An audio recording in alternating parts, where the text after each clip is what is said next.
for the masses. Headline edition, July 8, 1947. The Army Air Forces has announced that a flying disc has been found and is now in the possession of the Army. If the game is rigged, change the game. Game changer. I occasionally think how quickly our differences worldwide would vanish if we were facing an alien threat from outside this world.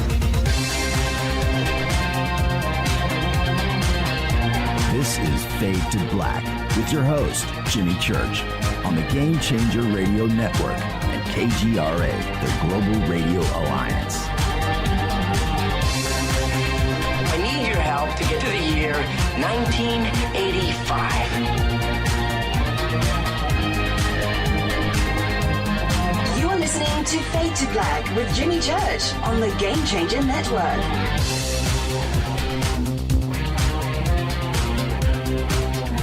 Good evening. Fade to Black. Bespoke radio for the masses. Yeah. Right on. Let's do this. It's Thursday night. It's Thursday night. I'm in the chair. It's all good. March 29th, 2018. 88 days into the new year, just 277 days left. We are live from a bunker somewhere in downtown Burbank, California, and I would like to welcome everybody listening all around the world, all across the United States. Hither and thither, to and fro, back and forth, up and down, east and west, north and south, far and near. This is Fade to Black for KJCR, the Game Changer Network, and KGRA, the Planet. I'm your host, Jimmy Church. What is cracking? How you doing? It's open lines all night tonight. It's another Fader night with Jon Rappoport and his No More Fake Newsroom Live. Followed by open lines all night long. The call-in numbers are 323-825-5045 or 323-275-9695. You can follow me on Twitter right now at JChurchRadio. Simple, at JChurchRadio. Head over to the website, www.jimmychurchradio.com. Right there, you can follow, like, and subscribe. The sandbox is hashtag F2B on Twitter. We use TweetDeck. Get TweetDeck, hashtag F2B. Say, come and help me out. We'll get you all set up.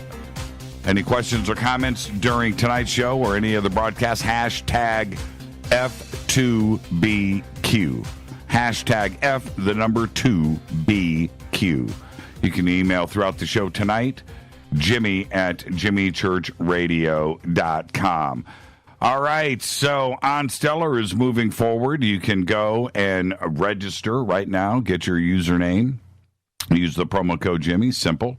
We also have a link that you can use too as well. When you click on the link, you don't have to fill in the promo code. All that is done for you.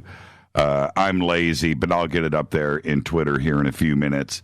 And go and get your screen name and get ready to go. We're going to go into alpha and beta testing here in a couple of weeks.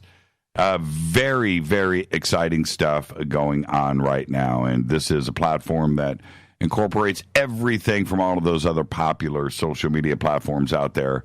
But this focus will be on us. Yeah, our community, UFOs, conspiracy, consciousness, health, wellness, lost history, everything. All right? It is the next great social media platform. OnStellar.com, referral code Jimmy. Okay?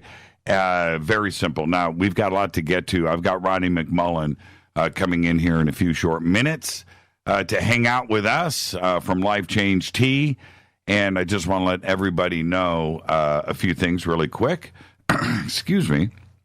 And that is the ECETI Roadshow is continuing up the west coast of the United States. And if you would like to go and check it out, click on the banner over at jimmychurchradio.com. Very simple. Ashley's going to be hanging out. You really want to go and see the ECETI Roadshow.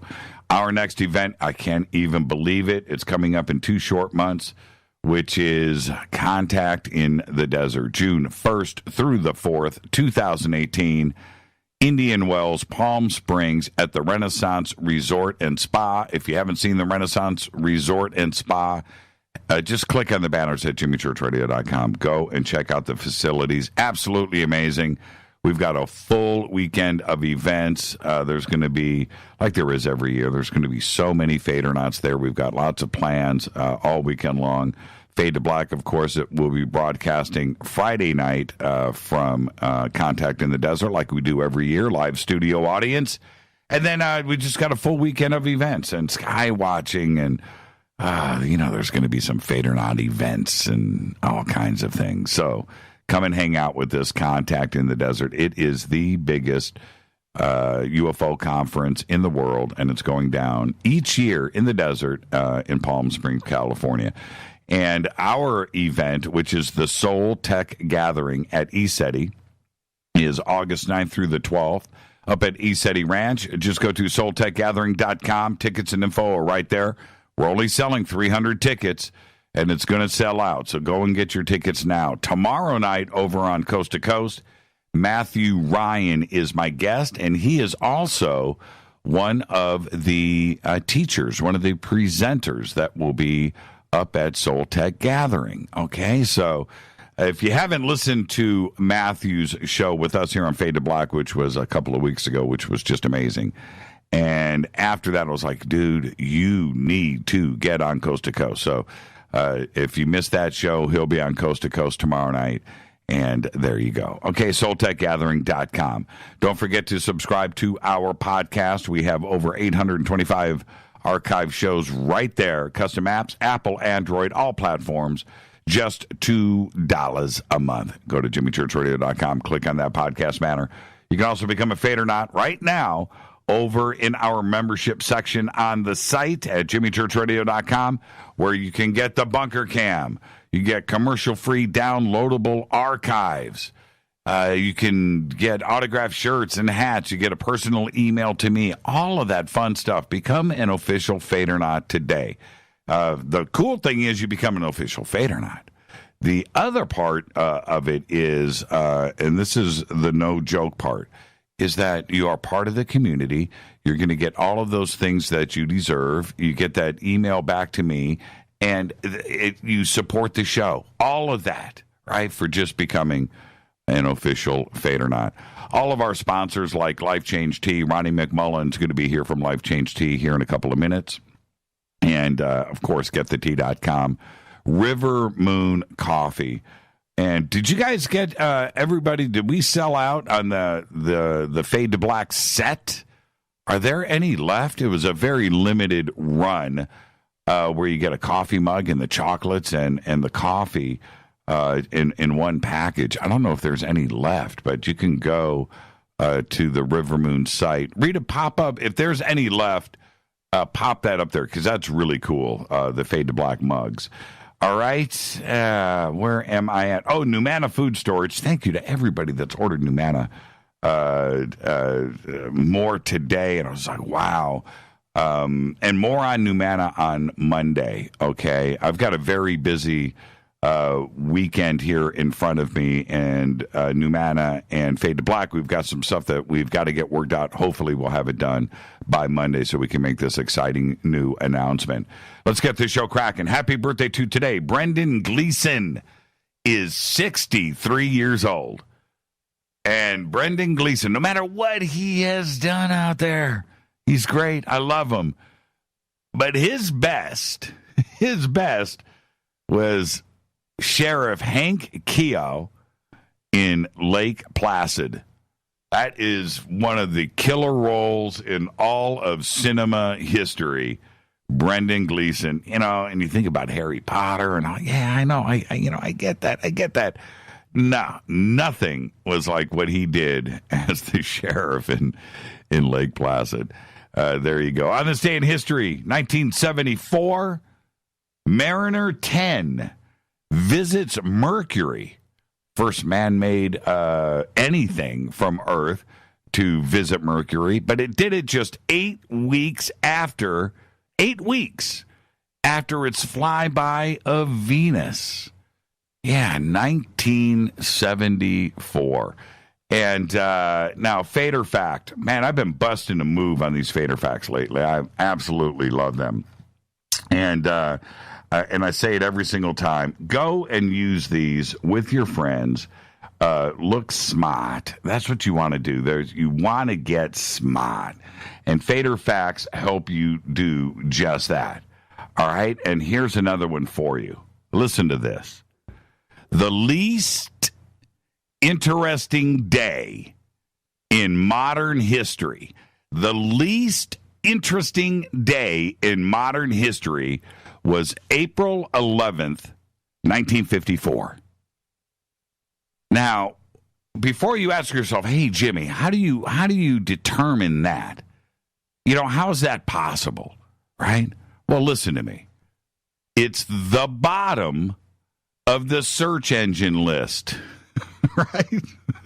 It's the least searched day ever. Why? On that day, and apparently this is why, a soccer player named Jack Shufflebotham died, and a Turkish academic named Abdullah Adalar was born.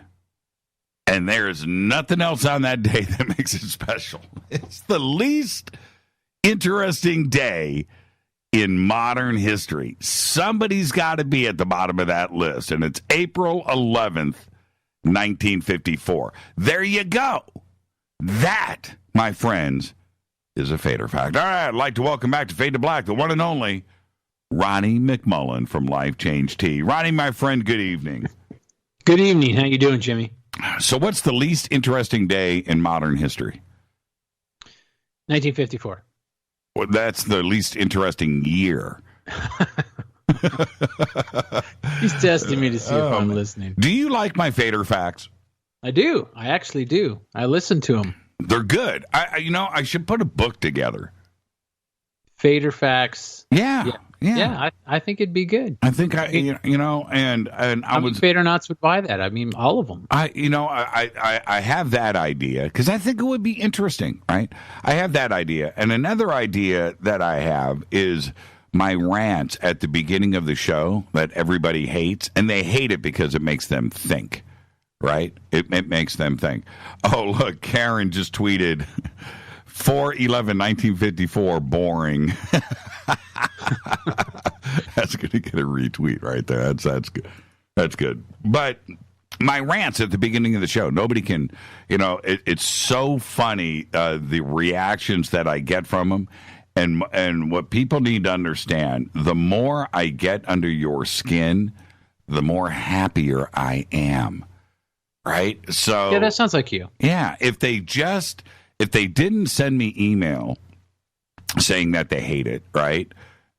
Or if they said that they liked it, if I got email that said that, then I would probably think about it and go, man, maybe I'm doing something wrong. You need to get under people's skin. That's what you need to do. Nobody... Ronnie, let me ask you this. You've been doing radio for a long time. You know all of the great hosts out there. You're on all of the big shows. You still grace us with your presence, and we love you for that. But you're out there, right? You hang out. You rub elbows with all of these guys. You know radio. If you were driving down the road and you were listening to a show or a host that everything out of his mouth or her mouth you agreed with, that would be boring, right? Yes. Yeah, absolutely. Well, I mean, what's the point? Right. I mean, what's the point? Right? I agree with that. What's the point? There's some you go, oh, man, I like that. Oh, he's on target. And then all of a sudden he'll say something you go, what? Yeah. I mean, does anybody agree with, well, I haven't listened to Howard Stern in 15 years. Is he still on the radio? But when he used to be on the radio, I know he's on satellite or something, right? He went into no man's land and disappeared. But I'm assuming he's still doing the same thing. But back in the day, the reason why he had ratings, people couldn't stand him, right? Yeah, he was.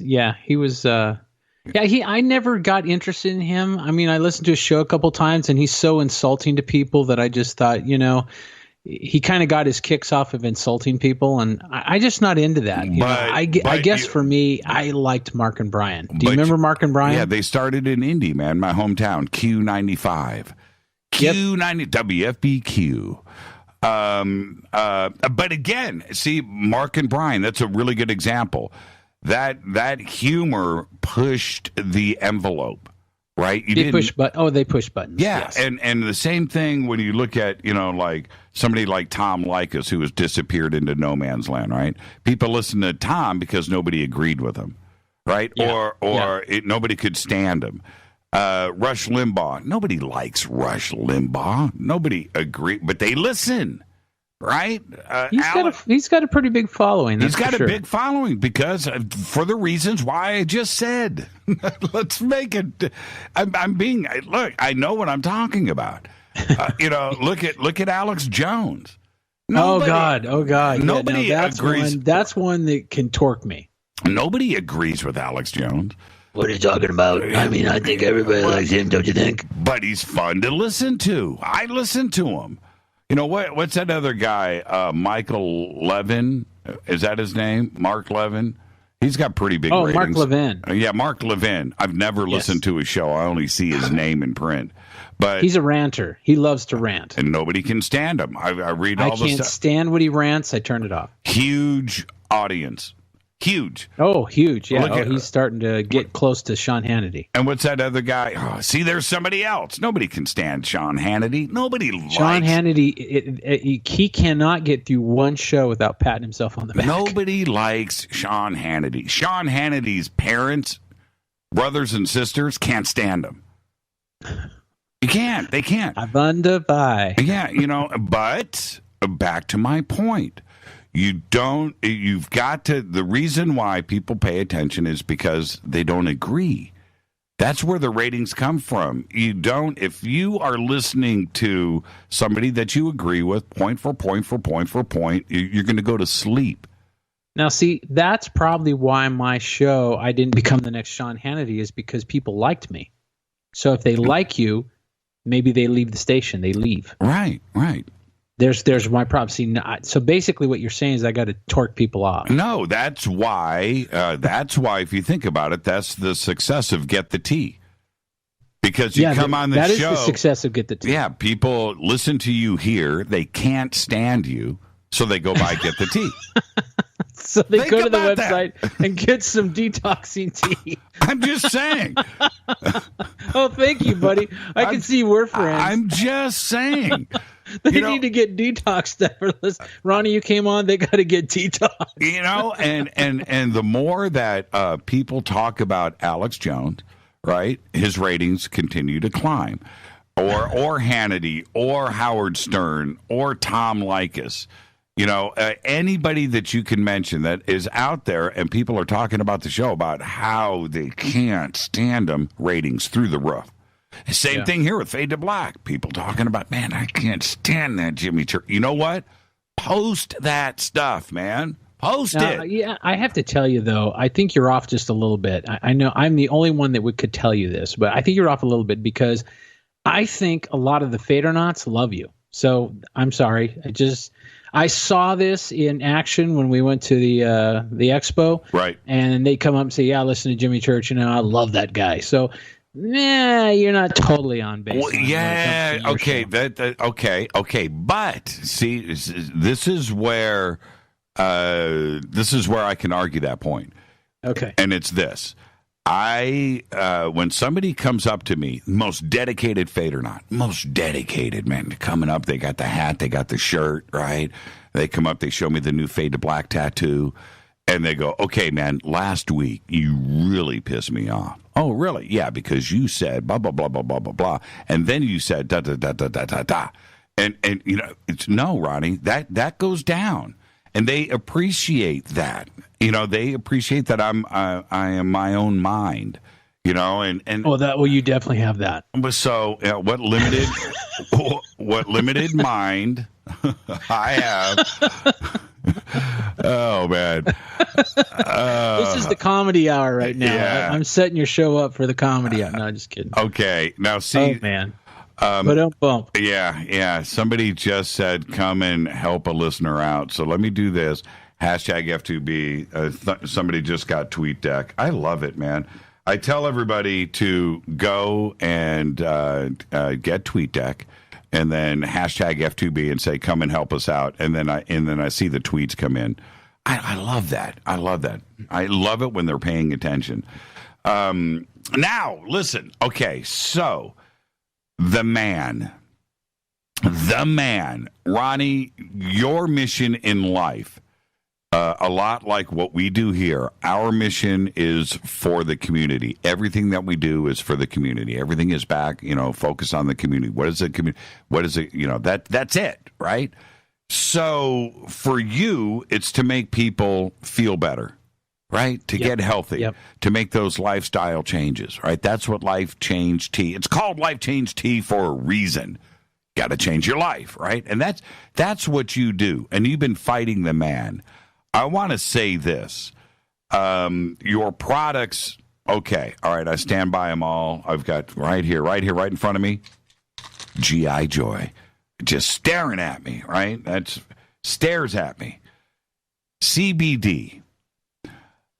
We started this CBD regimen, and I have never ever experienced what I experienced with CBD. The other part is the feedback that I have gotten from friends and family out there, some that I've put in direct contact with you, right? Yeah. The it's not me. It's not some placebo, right? It's not that. And there is something going on. The man doesn't like CBDs. Because am I making sense here? Oh yeah.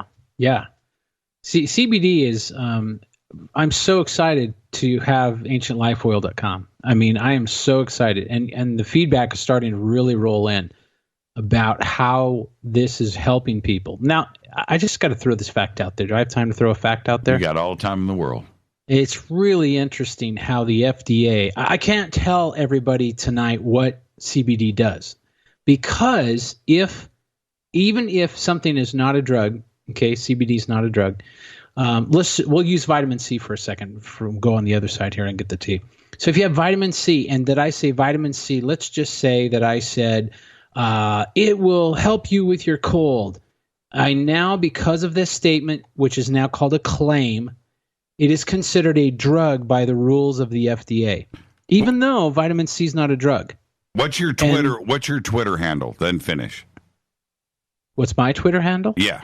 Oh, I don't know. I don't even think I have Twitter. Oh man, I got the perfect tweet. You know how I am with technology. Okay. I'm looking to have a website. All right. Well, this tweet just came in from Eagle Eye. I can't stand you, Ronnie, but I sure love your tea. Drinking it right now. He's going to go detox after listening. He's got a picture. He's got a picture of the tea right here. And I can tell by the color.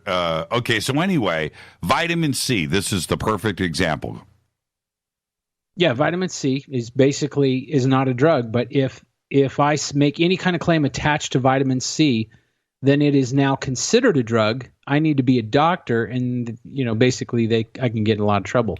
So they're doing a lot of this with the Ancient Life Oil. They're doing a lot of the CBD issues. FDA hasn't come after me on CBD, thank God. But because CBD does so much, which I can't tell everybody what it does, but I can state facts and like facts of Governor Abbott in Texas in June of 2015. He basically allowed Texans one type of epilepsy to get relief from this non-psychoactive cannabis oil, which is basically called CBD. So Texas basically knew the power of CBD. Now, if it takes, and the reason they did that is because epilepsy, you obviously have seizures, it would cut their seizures down. And this is why Greg Abbott did this. And, hats off to you, Governor, for sure. So if it does that, and like I get all kinds of dog stories. And yes, we carry CBD for dogs. But I get all kinds of dog stories where, my dog can't get up and her hips hurt or this, that, and the other. They give a little CBD and all of a sudden the dog acts differently. I'll put it that way. I don't want to get in trouble over veterinarian stuff. So it's very exciting for me. And now there's a big buzz starting to happen with Ancient Life Oil because people see that my competition is really not competition, and they see what my stuff does. And of course, we have 3 different oils that are mixed in with cannabidiol oil, which is hemp oil, and it also is grapeseed oil, which is kind of wild, and coconut oil. And the reason we do that is so it absorbs. And the topicals too are outrageous. I mean, I'm watching. I have golfers that come and they use it on their sword points and see things happen. Put it that way. So it's pretty exciting, Jimmy. And did I get you a topical? No, not yet. See, I need to get that to you. Do you have like sore muscles and back and neck and anything like that? Somebody just sent me an email. Jimmy, I listen to you because I love you. I listen to Alex Jones because he's usually right. LOL. No, you didn't send me a topical, but definitely do that. And I would love to check it out. There's something going on there. And I know after speaking with you, speaking with Chip Paul, who understands CBDs and cannabis better than just about anybody that I know, like yourself. And he understands, he knows the science behind it, and he knows exactly, why and where. And, there's something going on, but it has to do with your overall, not only your nerves, your everything that's inflammatory and things that normally cause problems. It's because your system's out of whack. That's all. And you just need to get it back into alignment with itself. And a lot of people, I got to go to a question real quick before you get rid of me. A lot of people ask me, what should I use? What should I get? If I'm just starting, what do I do? Right. And a lot of people will say, well, you get the 250 Ancient Life Oil and you start there. You can get whatever you want, and I can't tell you because I'm not a doctor, but I will tell you this. The milligrams, which is 250, 500, 1,000, and so on and so forth, we carry some pretty potent stuff. The milligrams means the stronger it is. The stronger it is, means the more it will take care of intruders. So you kind of go by that. How much, these come with droppers. So for me, I'm going to tell you what I do. I do a dropper once a day and could be 2 to 3 times a day, depending on what's going on with my body. But so that's of what dosage? Everybody gets that. Of what dosage? What's that? Of what dosage? For me, I'm on the heavy duty stuff, so I go sometimes even over 1,000 milligrams. See, I do 1,000 milligrams, but I only do a half a dropper. I do. Yeah, and that's fine. I mean, it's just everybody has a different body, and everybody has different pains or different no pains, or Right. If somebody said, well, you basically, Ronnie, I'm good to go. I really don't need it. I would just still tell you, with all the bombardment that we have with air and water and all that kind of foods and everything else, it's not a bad idea to put a little bit in. And what's really cool, you can drink a whole bottle of 1,000 or 3,000 milligram. You can drink a whole bottle, get in the car, and drive to your next appointment and totally hold yourself normal and pass any drug test. That's what's cool about CBD. Thank you so much, Ronnie. And for everybody out there, just use the promo code FADER, F-A-D-E-R. You will get free shipping on anything that Ronnie sells. And that's over at Life Change Tea and, of course, Ancient Life Oils. Ronnie, thank you for everything that you do, man. You're always so much fun when you are on. And we've got to do this more often. Maybe we should do this once a week. Thank you so much, my friend. All right. Take care, buddy. You got it. Ronnie McMullen, everybody. Life Change Tea.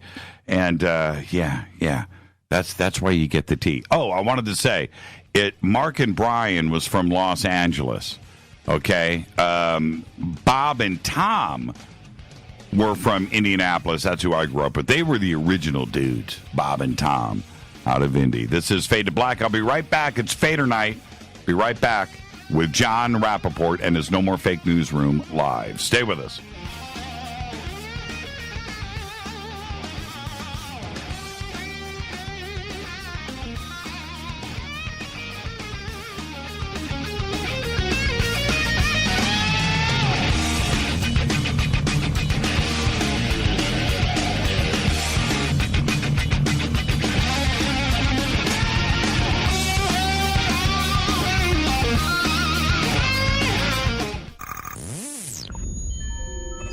You're listening to Jimmy Church, Fade to Black. Fade to Black will now pause for alien identification. The station that talks the net. KGRA Radio. When you take the beans from Central America with dashes of Indonesian and African mixed in and then roast it to the dark side of Fade to Black, you create the ultimate brew of fringe. Introducing the Fade to Black blend from River Moon Coffee. Yes, River Moon's darkest customized roast was created for the love of Fade to Black. The alchemy of masterful roasting and smoking the beans is in every sip of this full-bodied, dark Java. I need my coffee dark, deep, with distinct bittersweet chocolate highlights, just like the bunker. Leaning further into the darkness of the roast is Fade to Black blend from River Moon Coffee. Just click on the banner at jimmychurchradio.com and use the promo code F2BBLEND for 15% off of your order today. Go Beckley Teppy. Natural Health Solutions with Chris and Ronnie. Hey, Ronnie, how you doing? Great, Chris. Now, you're the CEO of GetTheTea.com, right? Yes, I am. What is GetTheTea.com? I mean, is this tea you buy in a store? Well, no, it's not. Life Change Tea is just that. Life-changing. Life Change Tea is an herbal tea that gently cleanses your body from intruders. What do you mean by intruders? Well, intruders are toxins, chemicals, GMOs, heavy metals, and more. They're in our food, in our water, in our air we breathe. Seriously? Yeah, seriously. And Life Change Tea will help you with removing these, as you say, intruders? That's right, Chris. Are there side effects with this tea? Well, you might lose a little weight. When you clean your colon, you lose weight, you feel better, and you have more energy. Wow. Ronnie, where can people purchase Life Change Tea? Oh, that's easy. GetTheTea.com. That's GetTheTea.com. Ronnie, I want to thank you for being on the show. People, don't forget, GetTheTea.com. 9 out of 10 geneticists agree. Fade to Black is not your father's radio show on the Game Changer Radio Network and KGRA, the planet. Win big with KGRA this summer. Tickets and hotel accommodations to the biggest conferences, autographed books and DVDs, chances to win all-inclusive conference cruises, and private dinners with your favorite KGRA hosts. Click the contest tab at KGRAradio.com for your chance to win big this summer. Your contact for the best alternative talk radio on the planet. KGRAradio.com. Hi, this is Rob Reiner from Anvil, and you're listening to JimmyChurchRadio.com. What's up? I'm Chris. What up? This is Kyle Massey, and you're listening to Jimmy Church Radio. And now, coming to you from the No More Fake Newsroom in deep space, which is the space that we suspect to be true, that the world, as it is fed to us every day by the Ministry of Truth, is a lie, a false reality, a movie projected on the screen of our subconscious. This, however, is the breakout. All the screens crash, they all go down, and we see the light of day. A new day. No more robots. No more androids. It's the No More Fake Newsroom with Jon Rappoport. Take it away, John. Thank you, Jimmy. Thank you. Great to be here, as always, folks. So if you've been to No More Fake News lately, you can see that I've been writing about what I would call elements of the brave new world that is in the planning and implementing stage. That is the world of technocracy.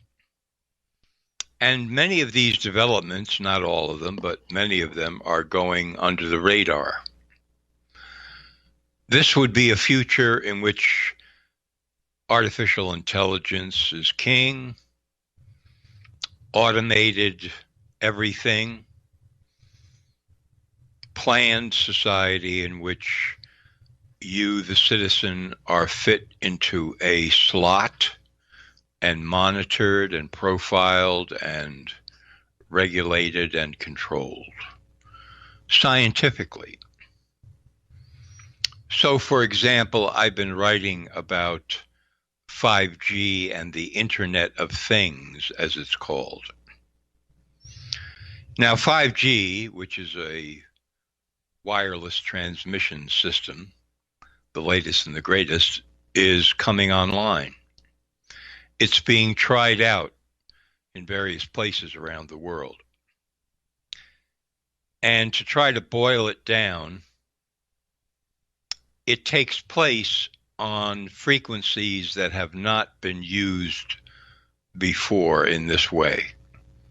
Higher frequencies. Frequencies which, as you can see from my article, carry tremendous health dangers. Many studies have been written and published.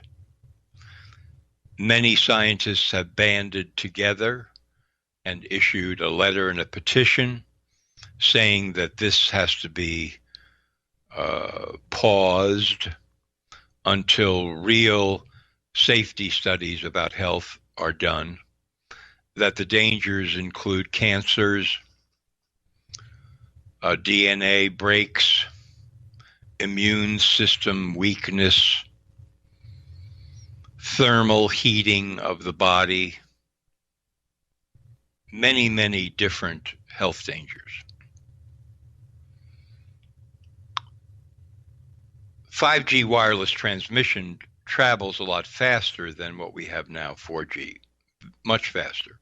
However, it's only useful over very short distances, and it has to be picked up by cells or transmitters in order to be passed along.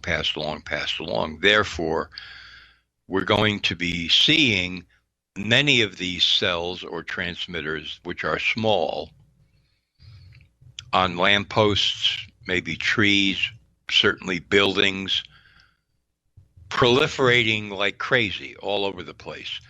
So people will be exposed to these waves, these frequencies, not simply in their homes, but outside where they go. So, what we're being told is because so much more bandwidth now has to be used, and the current bandwidth is reaching a point of saturation, 5G has to be introduced.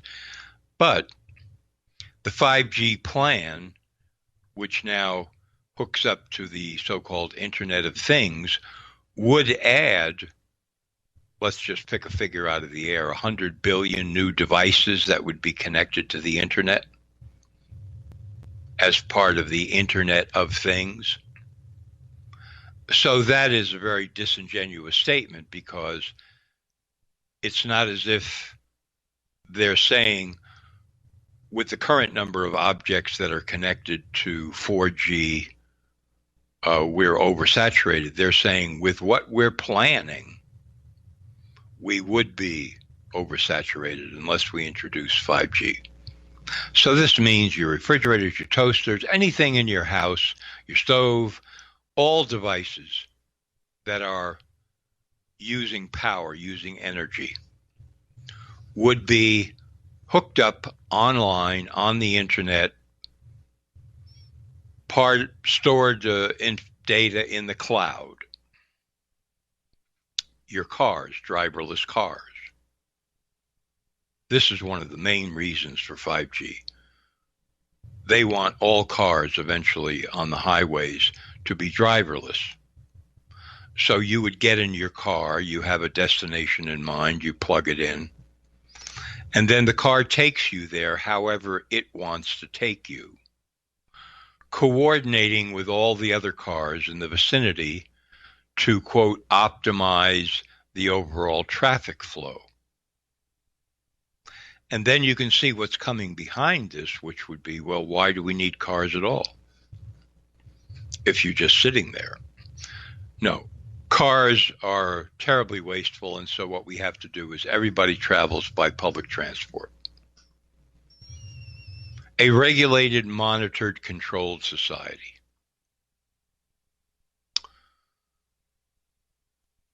You don't have enough comfort with the way your devices work now.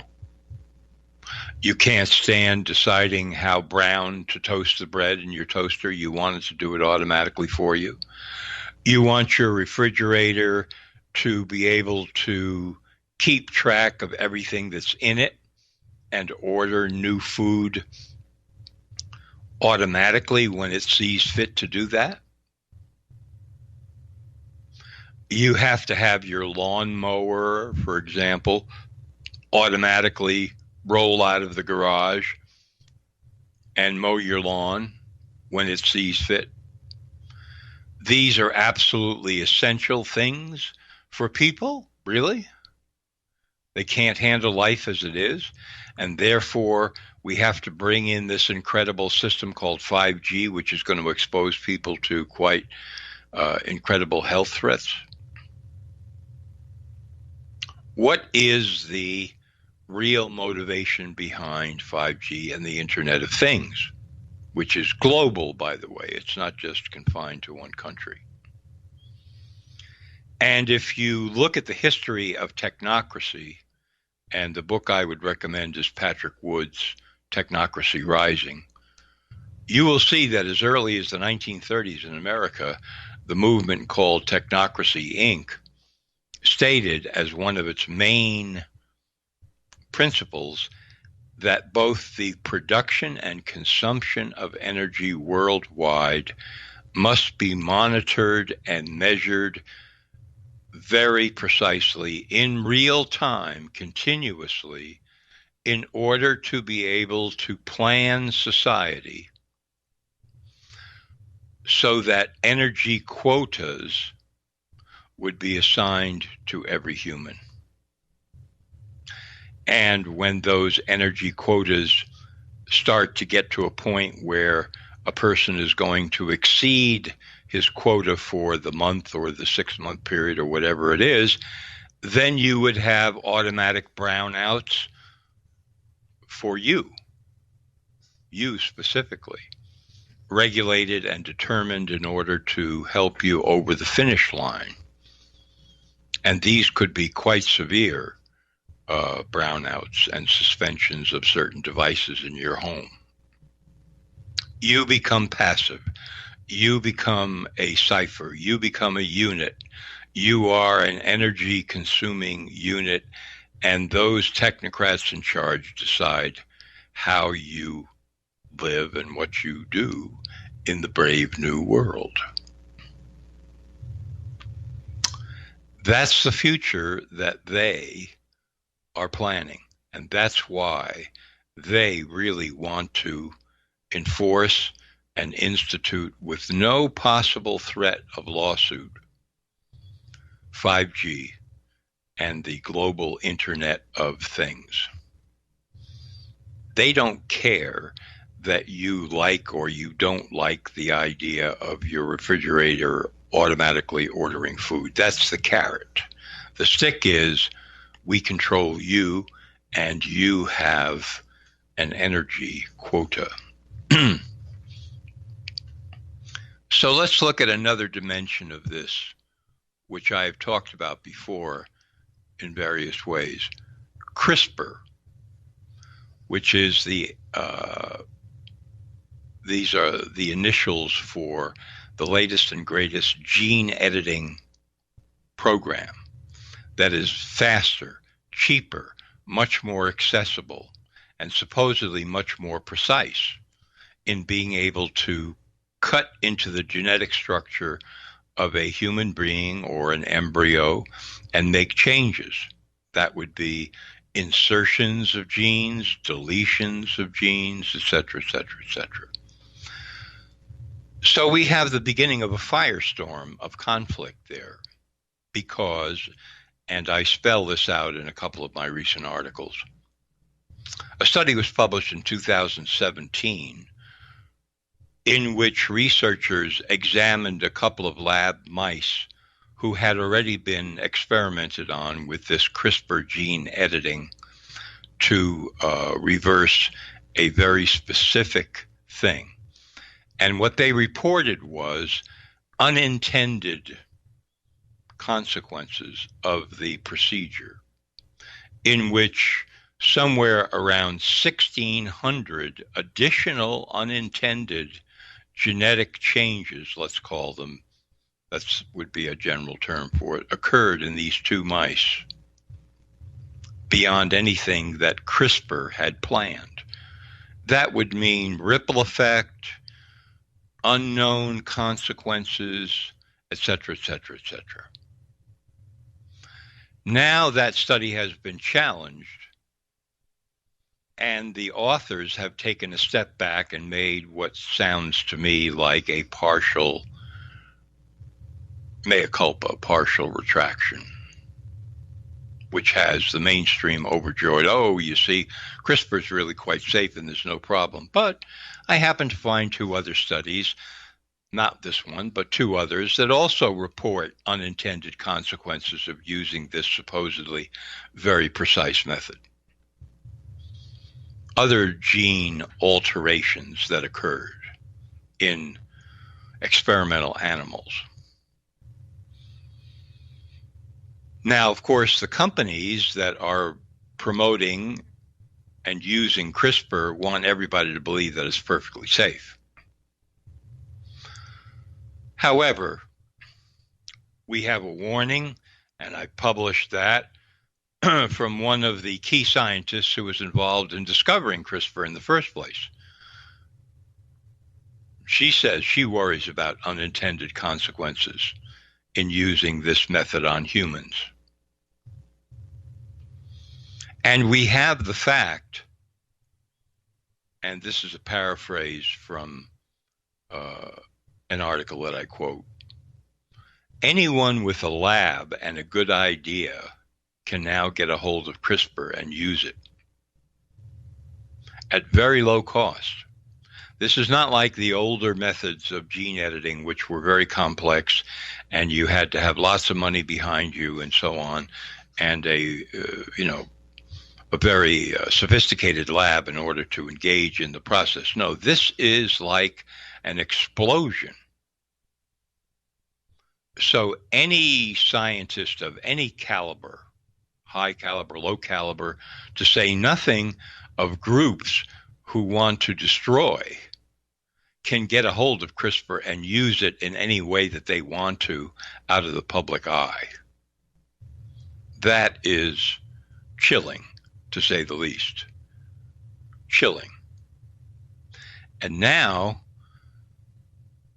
and I just posted this piece today,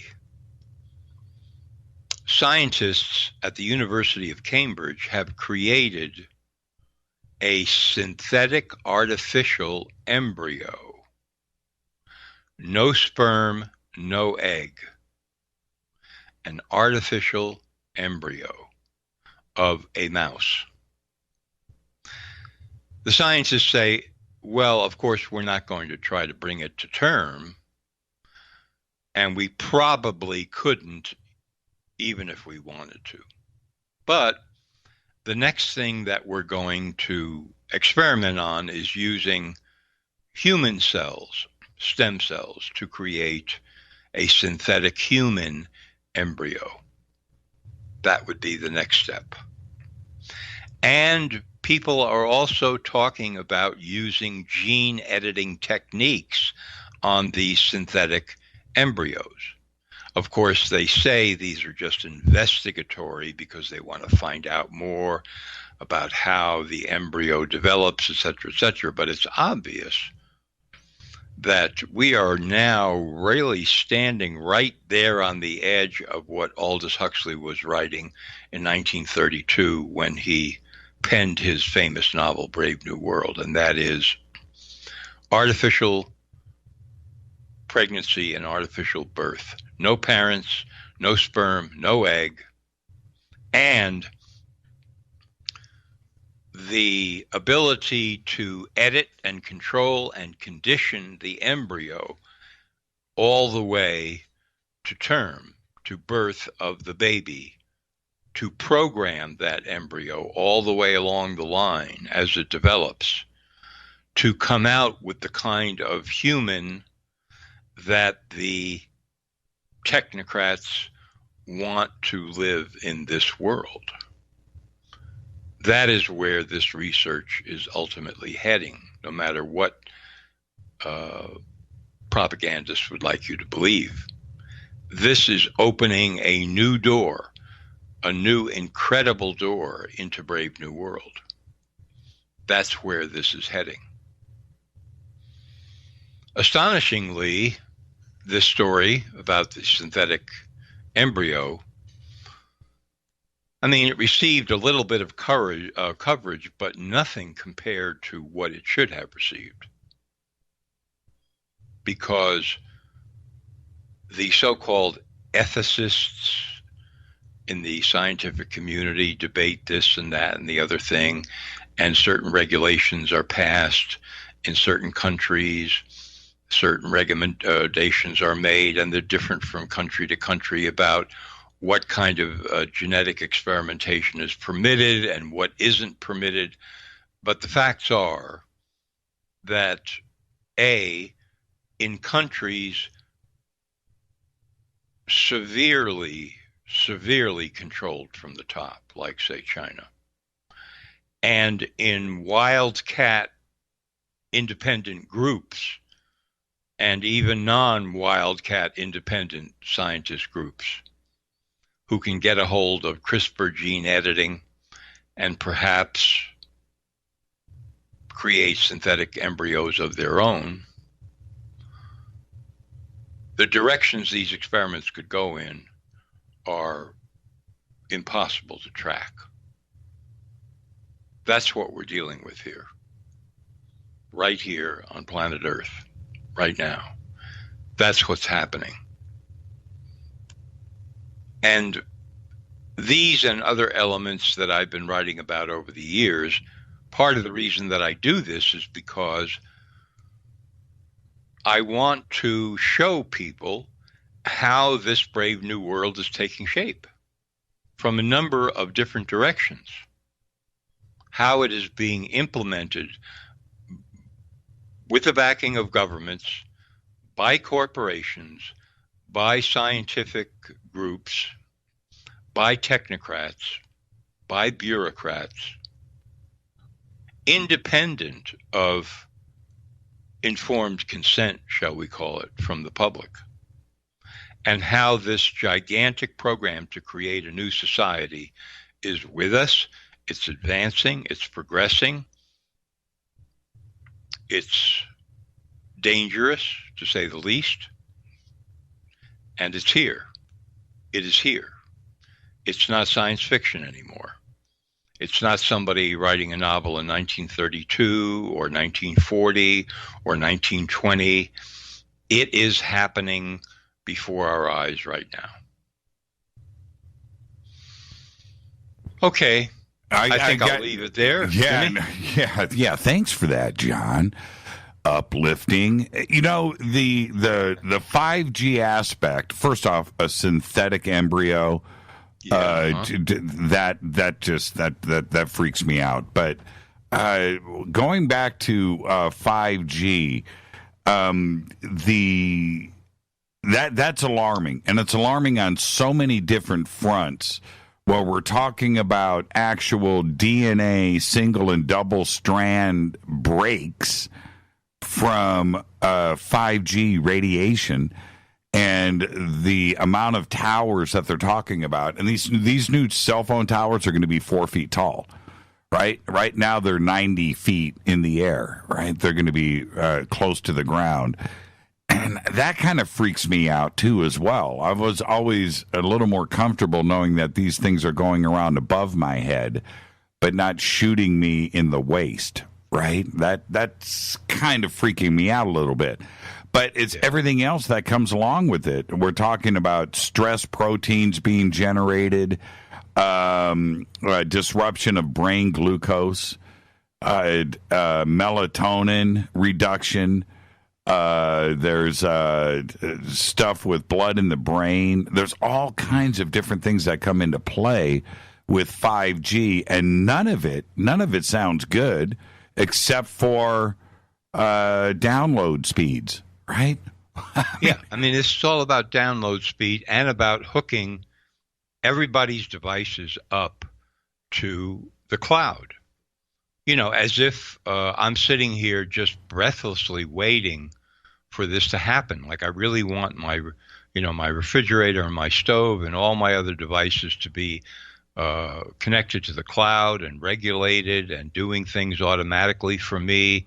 And I'm willing to sacrifice my own health completely in order to have this little thing. It's crazy. It's completely insane. It seems like they are ignoring some of the data out there. Well, no, they're ignoring all of the bad stuff. And they're clearly not listening. And the rest of the country, nobody has really been made aware of this, right? And so there's no way to debate. And it's always about, lobby dollars in Washington that are dictating this network, and how fast do we really need everything to be? Seriously.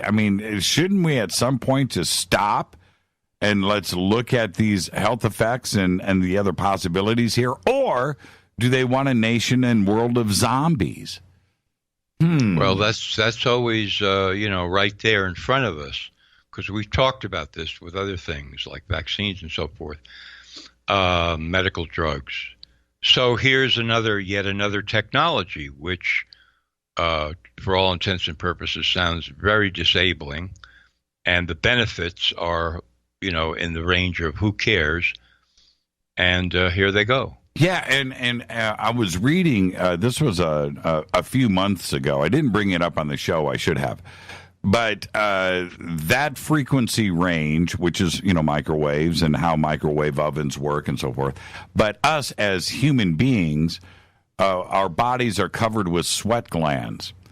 And it makes us a walking 5G antenna. Mm-hmm. That's a crazy. Yeah, that's a crazy. I don't know. I don't know about that. I don't know, and there may not be any way that we can avoid it, and we will be consumed by it. It's going to be everywhere. I'm not feeling good, but I don't have a choice. What am I? I'm going to stop using my cell phone? Can't do that, right? And you cannot. Eventually, 4G is going to be phased out anyway, so you don't have much of a choice. It's like we're forced into it. I'm feeling uncomfortable. I'll just give you one little tidbit here, which is I queried a very large cable company because they are working to increase speeds through cable, which is not 5G or any of that stuff. Mm-hmm. Okay, so I said, well, are you guys going to continue to do this even though 5G is coming on with a rush? Or are you going to go into the 5G camp because you're, investing a lot of money in ramping up the speed through cable? And I have gotten zero response from the PR person at this particular giant cable company. Like, they don't even want to talk about it. They are, whatever they're doing behind the scenes, and of course they're completely aware of all this, is not for public dissemination. Yeah, it's crazy. I'm going to talk to the audience tonight, open lines about this a little bit further. But thank you so much. And wow, what a job tonight from Jon Rappoport. Thank you so much, my friend. Absolutely stunning. Thank you so much. Be safe out there, John. I'm telling you, target. Okay? Be safe. Jon Rappoport. All right, I'm opening up the phone lines. I got to take a break right here. I've got a list of 5G effects right here. It's absolutely unbelievable. All right, taking a break. I'll be right back. 323-825-5045 or 323-275-9695. This is Fade to Black, Fadernight. I'm your host, Jimmy Church. Stay with us.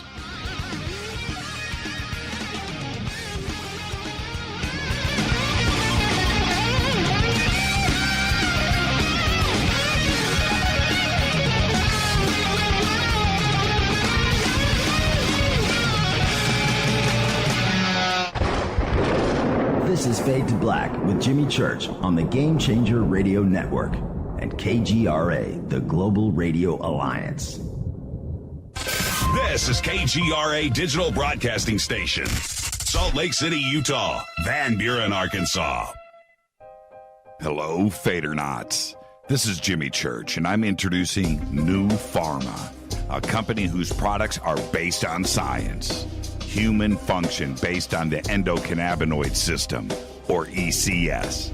New Pharma firmly believes in this science, and their research indicates that support of the ECS provides the beneficial effects for a healthy lifestyle. New Pharma's science includes relief capsules for pain relief, sleep capsules, which are natural support for occasional sleeplessness. Foundation is support for your ECS, and Fit capsules support your active lifestyle. Just click on the banner at jimmychurchradio.com and use the promo code F2B for a 33% discount on all of their products. Or visit newpharma.com for all of the knowledge on the science. That's GNUpharma.com. Go back, Lee Tappy. Hello, I'm Katie, and you're listening to my main man, Jimmy Church, on jimmychurchradio.com. Hi, this is Ray Hobbs here, repping the planet, and you're listening to my good friend, Jimmy Church, Fade to Black, on the Game Changer Network and the KGRA Digital Broadcast Station. This is Toby Kebbell. You're listening to jimmychurchradio.com. Don't hurt me, Jimmy. I'm only little. Hey, I'm Adrian Grenier. And this is Ari Gold. We're the Honey Brothers. Yes. We are of the Honey Brothers. Hey, I'm Adrian Grenier. And I'm Ari Gold. We're the Honey Brothers. And you're listening to Jimmy Church. The Revolution. Ancient Life Oil. Life-changing. The real oil. CBD is truly Ancient Life Oil from the source. This oil has no psychoactive effect and is also legal in all 50 states. When you're healthy, you're happy. The truth about this wonderful plant is that it wants to give back to mankind life, longevity, and happiness. Ancient Life Oil are golden grade, all organic, non-GMO, and infused with high-quality liquid coconut oil. It's simple. Just go to ancientlifeoil.com today. That's ancientlifeoil.com. The best, purest, organic, and non-GMO CBD in the world. Go back, Lee Tappy. The statements made regarding these products have not been evaluated by the Food and Drug Administration. These products are not intended to diagnose, treat, cure, or prevent any disease. Please consult your healthcare professional about potential interactions or other possible complications before using any product. This is Micah Hanks of the Gralien Report, and you're listening to Jimmy Church on Fade to Black, across the globe on the Game Changer Radio Network and the one and only KGRA Radio, The Planet.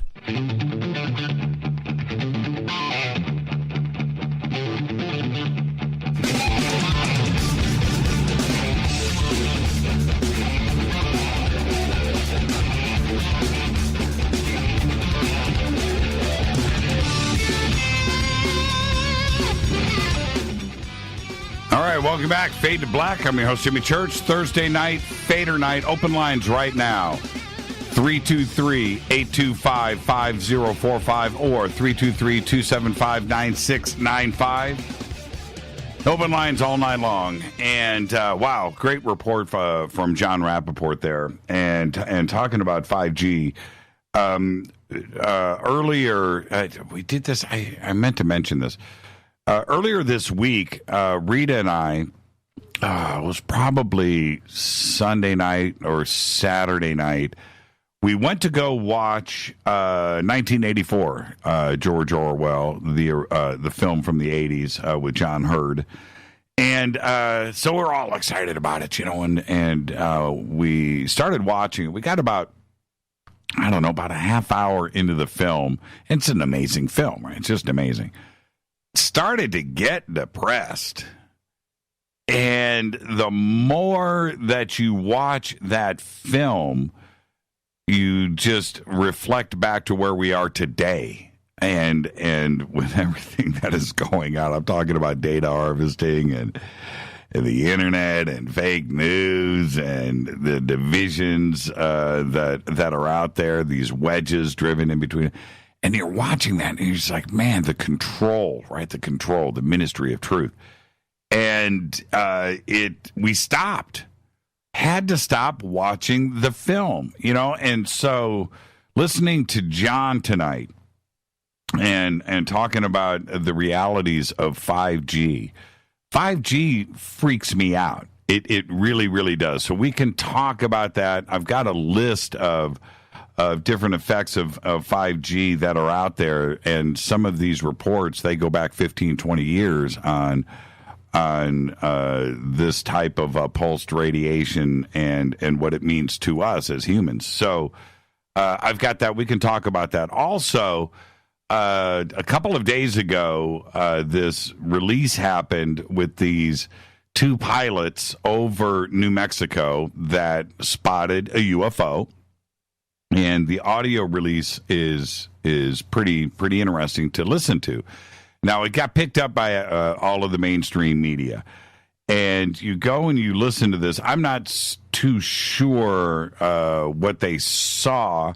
And the other thing, and now I have the audio here.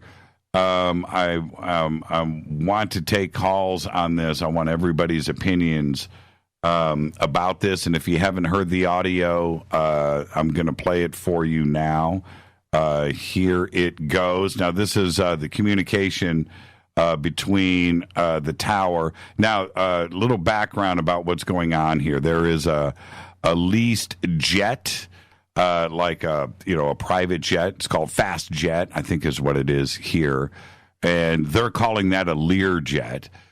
So you have a private jet out there, and an American Airlines pilot too as well. All of this went down, just so you understand, like right over Roswell, New Mexico. Coinkydink.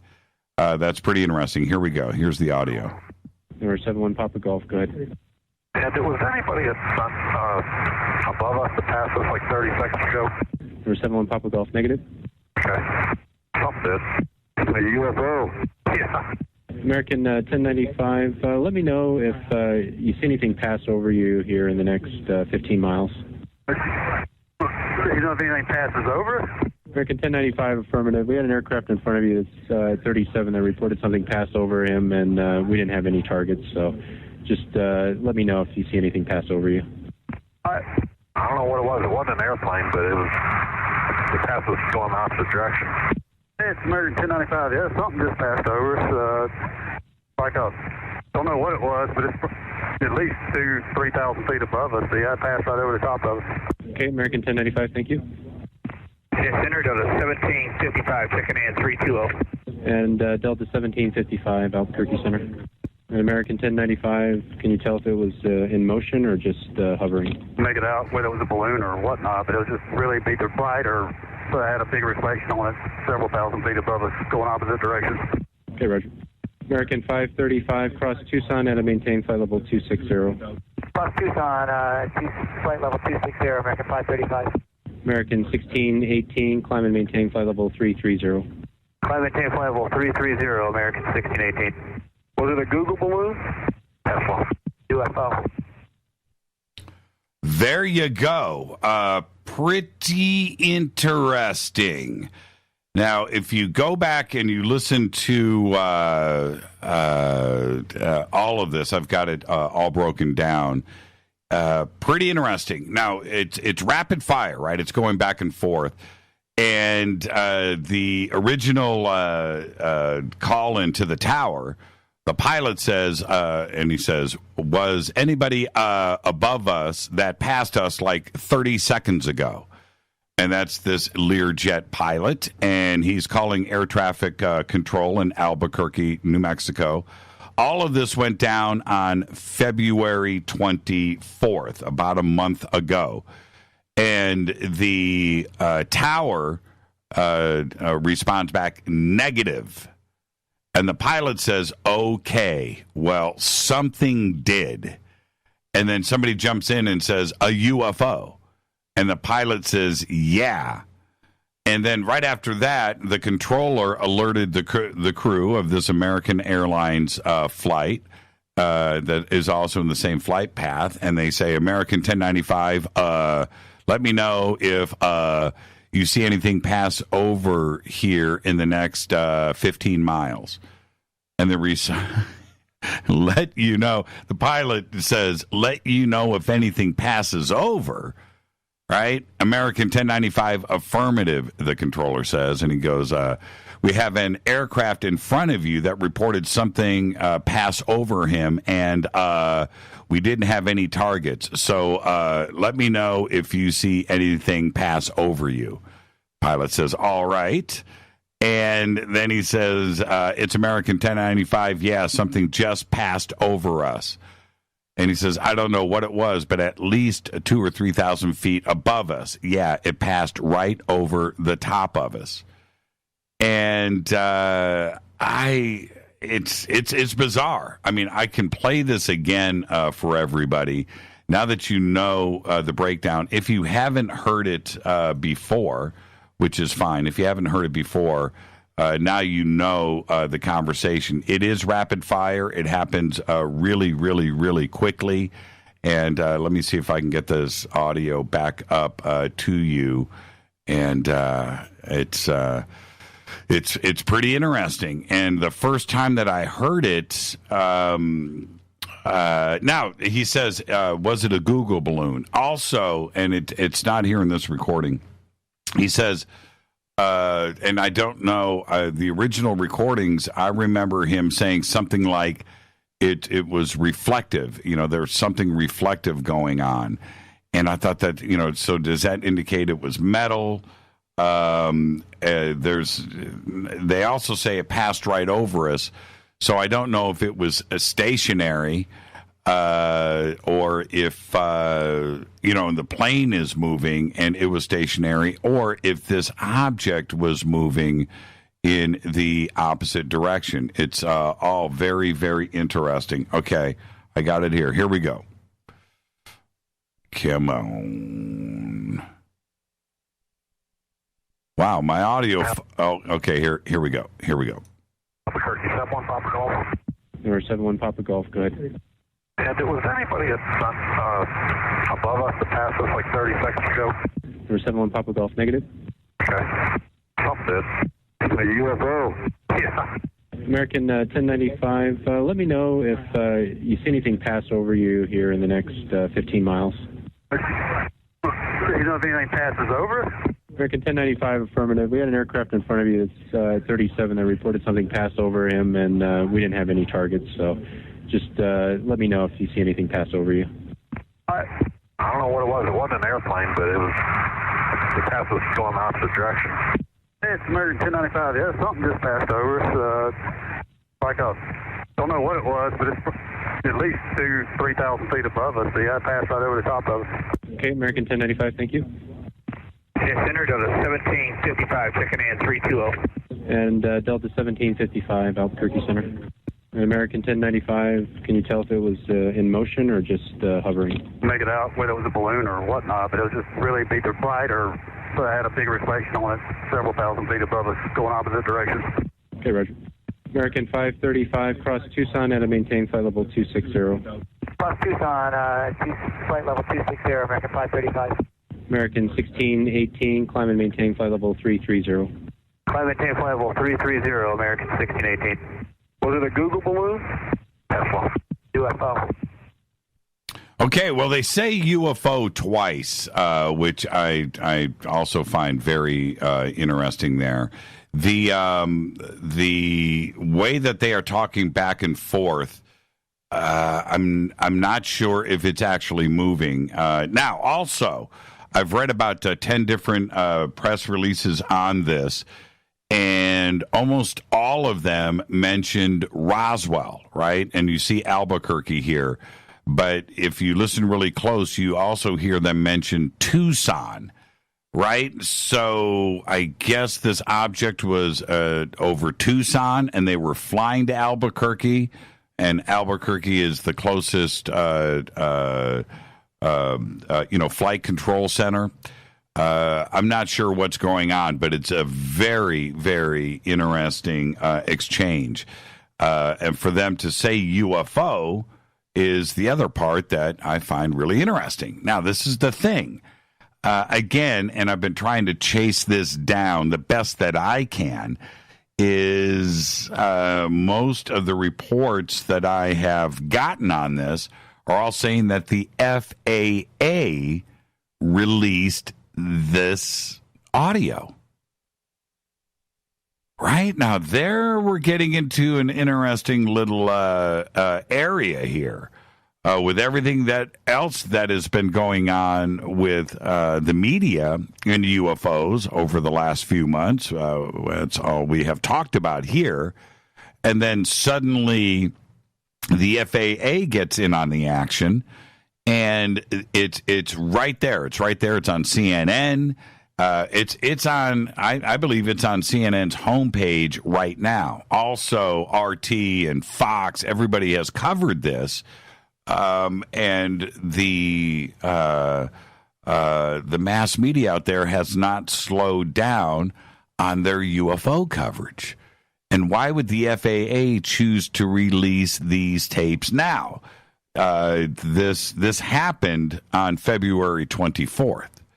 Now, did they choose to release it because others out there caught the recordings and they were going to release these anyway? That I find that very, very interesting.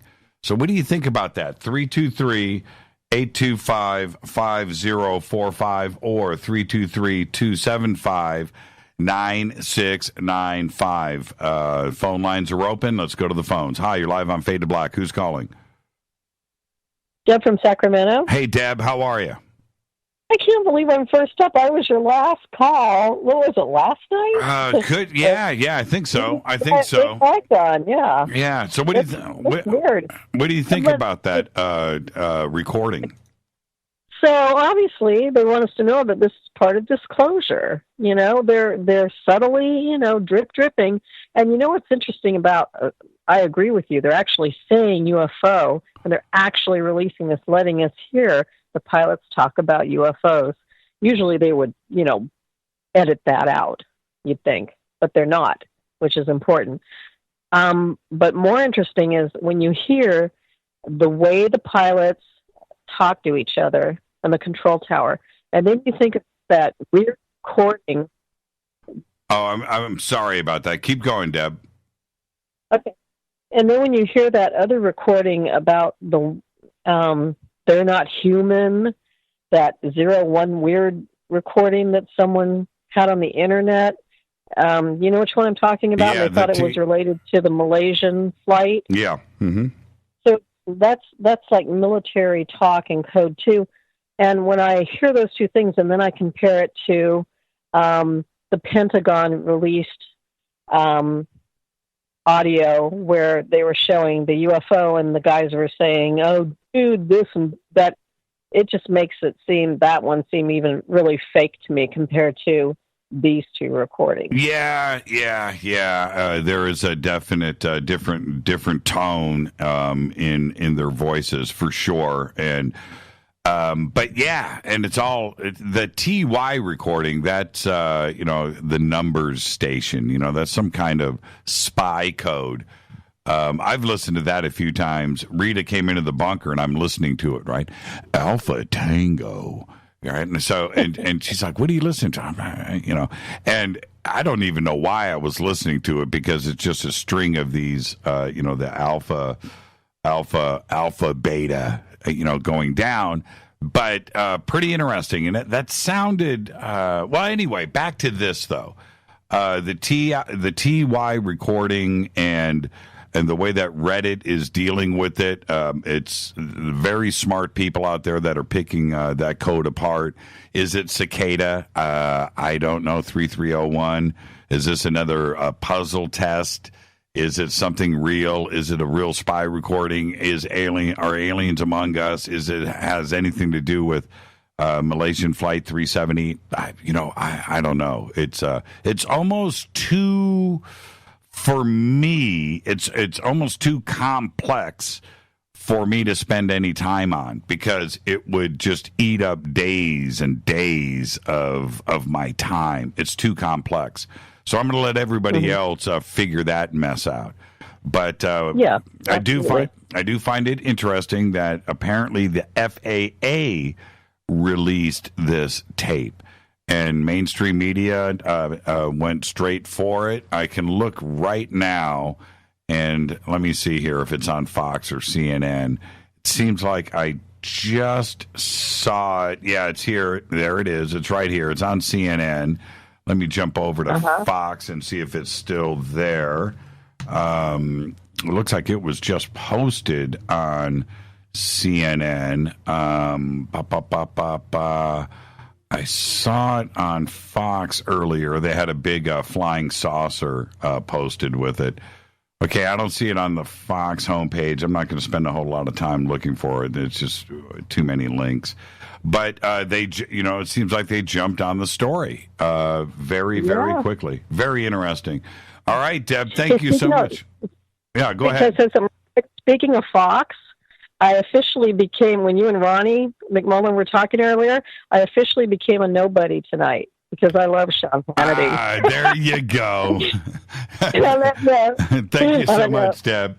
Peter Nuts, love you, Jimmy. Right back at you. Thank you, Deb. Good night. Great phone call. Okay, turn me down in the background. Turn me down. That's talking on the phone. You got to turn me down in the background.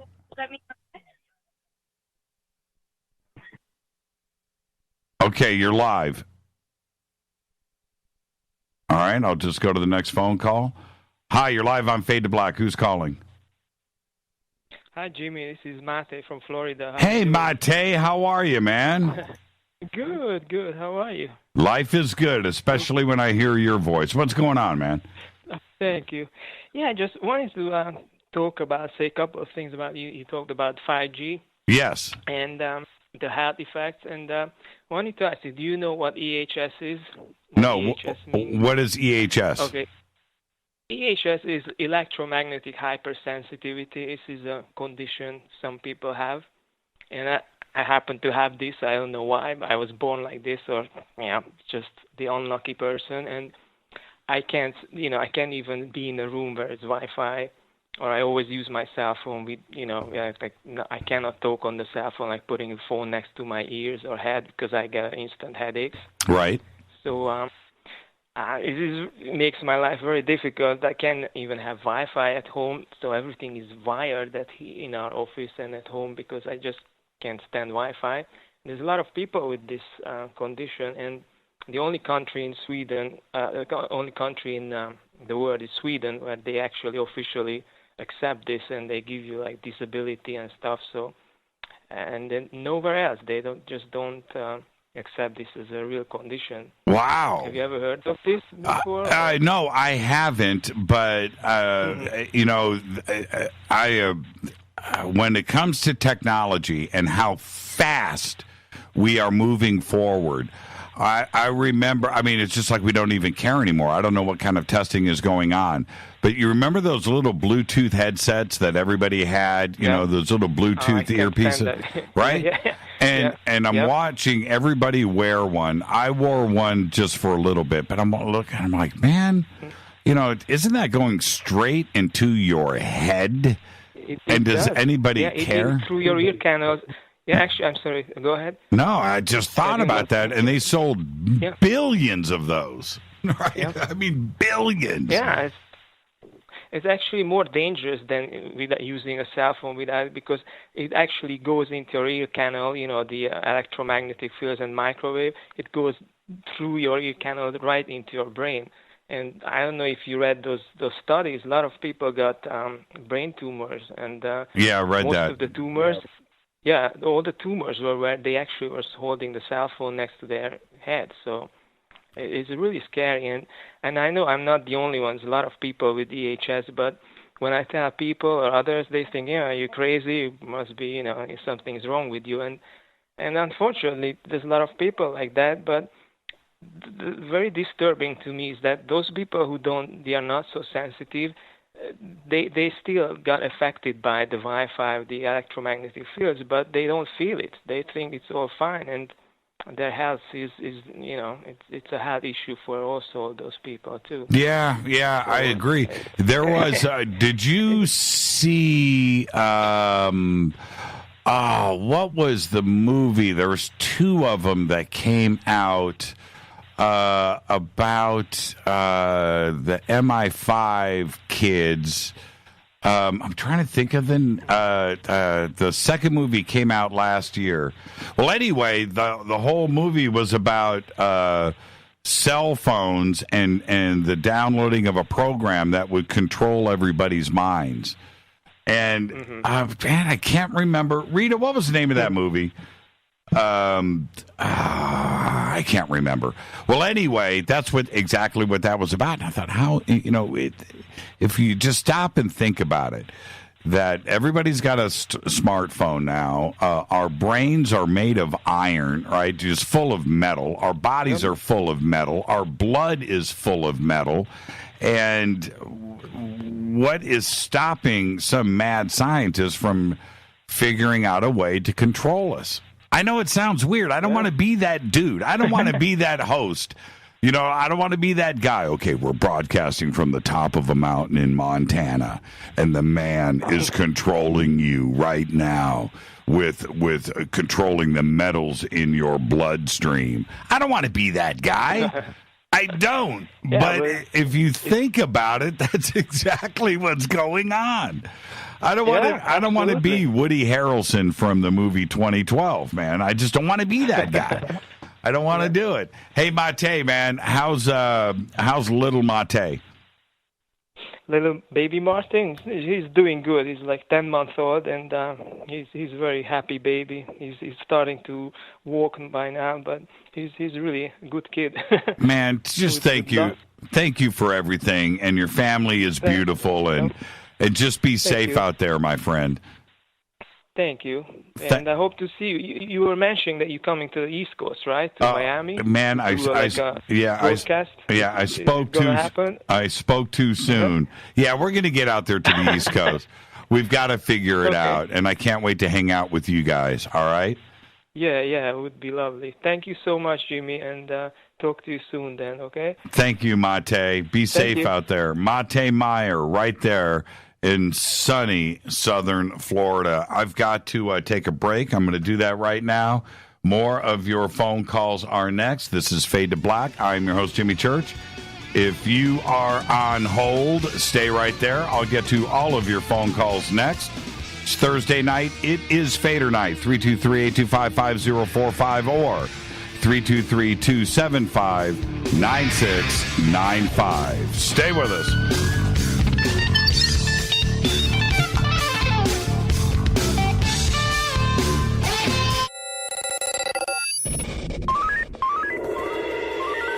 Way out here, we listen to Jimmy Church. You're listening to Fade to Black.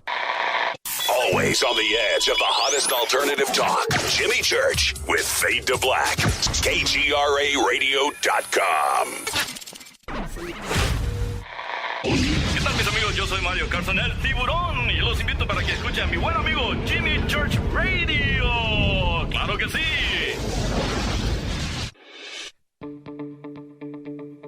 Hurricanes, earthquakes, wildfires. This year we've experienced more than our fair share. This is Jimmy Church of Fade to Black. And last month I decided to make sure my family does not have to worry about food should we get caught in a real emergency situation. Introducing Numana, a healthy, storable product that tastes so good that you'll want to eat it every day instead of just during those times of duress. All Numana products have a 25-year shelf life, are MSG and GMO-free, no preservatives, and are made in America. With the Numana pack in your home, you'll be able to sleep at night knowing that you've protected your family. Not only have I tasted and tested, I own it. Now you can too. Just click on the Numana banner on JimmyChurchRadio.com and use the promo code Jimmy when you order. In addition to a discount, we'll send you an autographed Fade to Black t-shirt.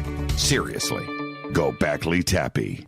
Do you worry a lot? Whether you're a college student, busy professional, parent, or grandparent, ongoing stress and elevated levels of the stress hormone cortisol can rob your memory, your health, and your future. Now you can combat the effects of stress and anxiety while improving your memory and recall at the same time with the dietary supplement Calm and Clever. Studies show that the ingredients in Calm and Clever reduce cortisol by as much as 30% in 1 to 2 weeks. Call 1-800-758-8746 or calmandclever.com. You listen to us, and we listen to you. And so does the CIA. KGRARadio.com. Hi, folks. CBD is the home run hitter for health right now. Why, you ask? Because of what it does for the body. Unfortunately, I can't tell you all about the benefit. You know, there's reasons. Do your due diligence and log on to AncientLifeOil.com. That's AncientLifeOil.com. Ancient Life Oil uses organic ingredients and is blended in coconut oil for some of the best benefits. Legal in 50 states and non-psychoactive. Log on to AncientLifeOil.com. That's AncientLifeOil.com. You are listening to Fade to Black with Jimmy Church on the Game Changer Network.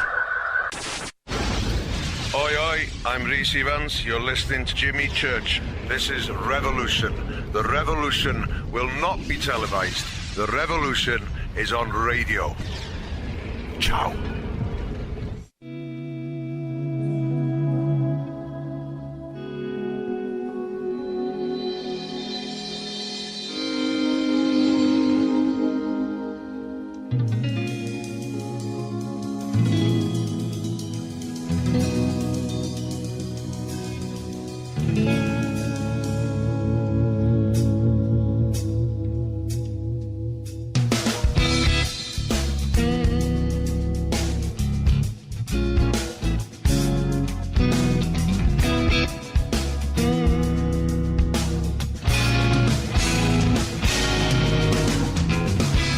Welcome back, Fade to Black, Thursday night, Fadernight.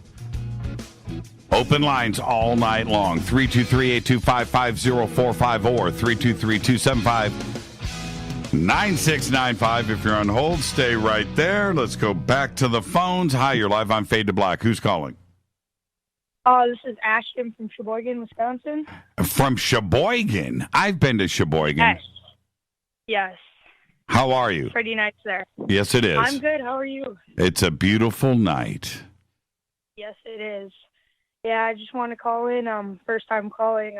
I'm every time for like breaks for school, I come up here by my uncle and we listen to your show literally every night. I just like gotten aliens. He was telling me about them one night, and I just got really interested in it and stuff you say on the show. It's really interesting. And what grade are you in? I'm in 8th grade. 13. 8th grade. Do you have your parents' permission to be on a cool show like this? Oh, yeah. Okay. All right. I'm just checking.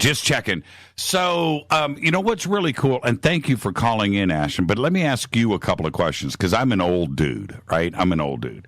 I'm cool. Yeah. I'm cool, but I'm still the old guy, right?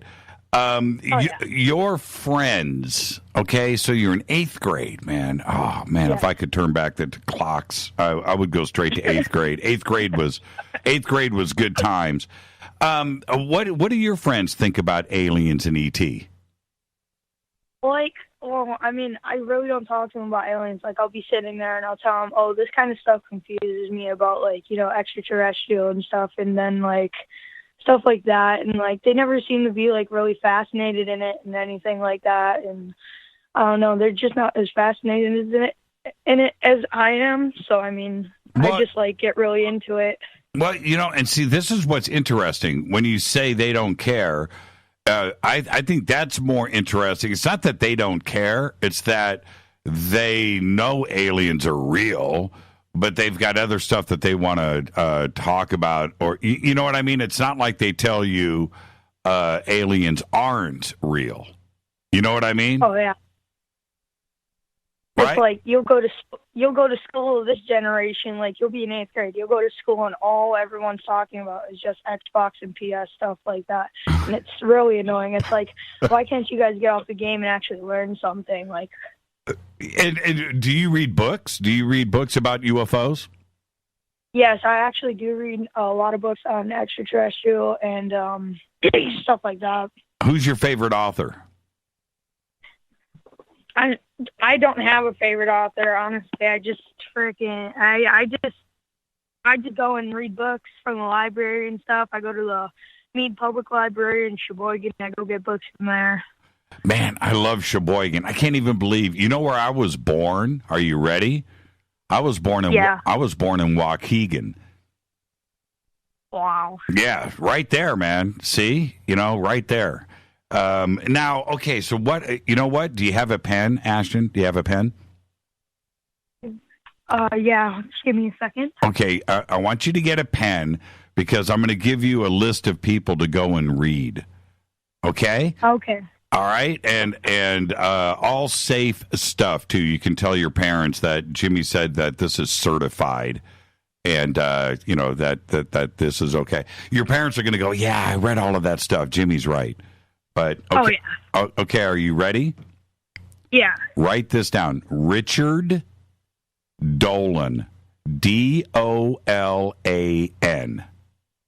Okay. All right. And he's got a really cool, but all of his stuff is really cool. But he's got a book written for you. It's called UFOs for the 20th Century Mind. And yeah, you'll love that book. It's really great. But all of his stuff is really good. And you'll enjoy it. Now, you've got to go the Bible, right? Have you read Chariots of the Gods? I don't believe I have. Okay, so that's the other book that you have to read. Chariots of the Gods. Now, it's an older book, right? It's like 40 years old. But it's Holy crap. Yeah, I know, right? I know.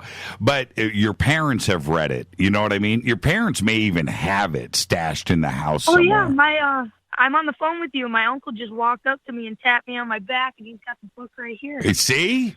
See? Okay, so you've got to read that book. That book is amazing. And so just right there. Start with Richard Dolan, read Chariots of the Gods, and listen to your uncle. Your uncle's really cool. What's his name? Oh, Jamie Deno. He actually called in last Fadernight. Oh, he did? He called in. I love it. About the T-shirt. He lives in Upper Michigan. Oh, that's right. That's right. I do remember that. I remember that. Well, Ashton, thank you so much, and I feel so good when I speak to somebody like yourself. When I'm out there in public and I meet everybody from your generation that come up, and you guys are so bright, so alert, and so aware. It's just absolutely amazing. So this is what I want you to do. Do me a favor. Okay. Send an email to Rita at jimmychurchradio.com. Your uncle will tell you how to do that. Send us your address and your shirt size. I'm assuming you're like a small, right? Around a medium. Small and adult. Okay, so I'll send you a medium so you can grow into it. How's that? Yeah. Okay, and I'll autograph it for you, and I'll put it in the mail tomorrow. Deal? Yes. Okay, now send Rita the email. I can't do it if you don't send her the email. Okay, I will make sure I send Rita the email. Thank you so much, Ashton. Be safe, and you got a really cool uncle. But you already knew that. God, yeah. I'm shaking that I just got on the show tonight. I love it, man. Thank you so much, Ashton. Be safe and be well, my friend. Don't be a stranger. Call the show anytime. All right. You have a good night. You too, Ashton. That's what I'm talking about right there. Hi, you're live on Fade to Black. Who's calling? Hi, Jimmy? Yes. Oh, hi. This is Rob from Grand Rapids, Michigan. From Grand Rapids? Man, everybody's calling. Yep. Everybody's calling from my hometowns, man. Grand Rapids. Right on. How are you? Good. Been wanting to call you for a couple years, and it's just it's a little late, in the Eastern time zone here, but no work tomorrow, so thought I'd give it a shot. Yeah, right on, right on. What's on your mind tonight? Well, I kind of need some help, and I think you're maybe the only one that can maybe give it to me. Okay. Well, I'll do my best. How's that? All right. Probably, I don't know, 3 or 4 years ago, I just basically started getting into the whole, consciousness thing and digging into that a little more. And I've had a couple of really weird dreams that I want to get hypnotized, and there's a couple of missing pieces of the dreams that it's bugged me every day since I've had them, and I just I don't really know where to go to or who to go to. In Michigan, there's not a whole lot of that stuff going on around here. Right, so. Right. Okay. So you want a list is what you're saying. I would do that. I would start here. I would contact Lori McDonald.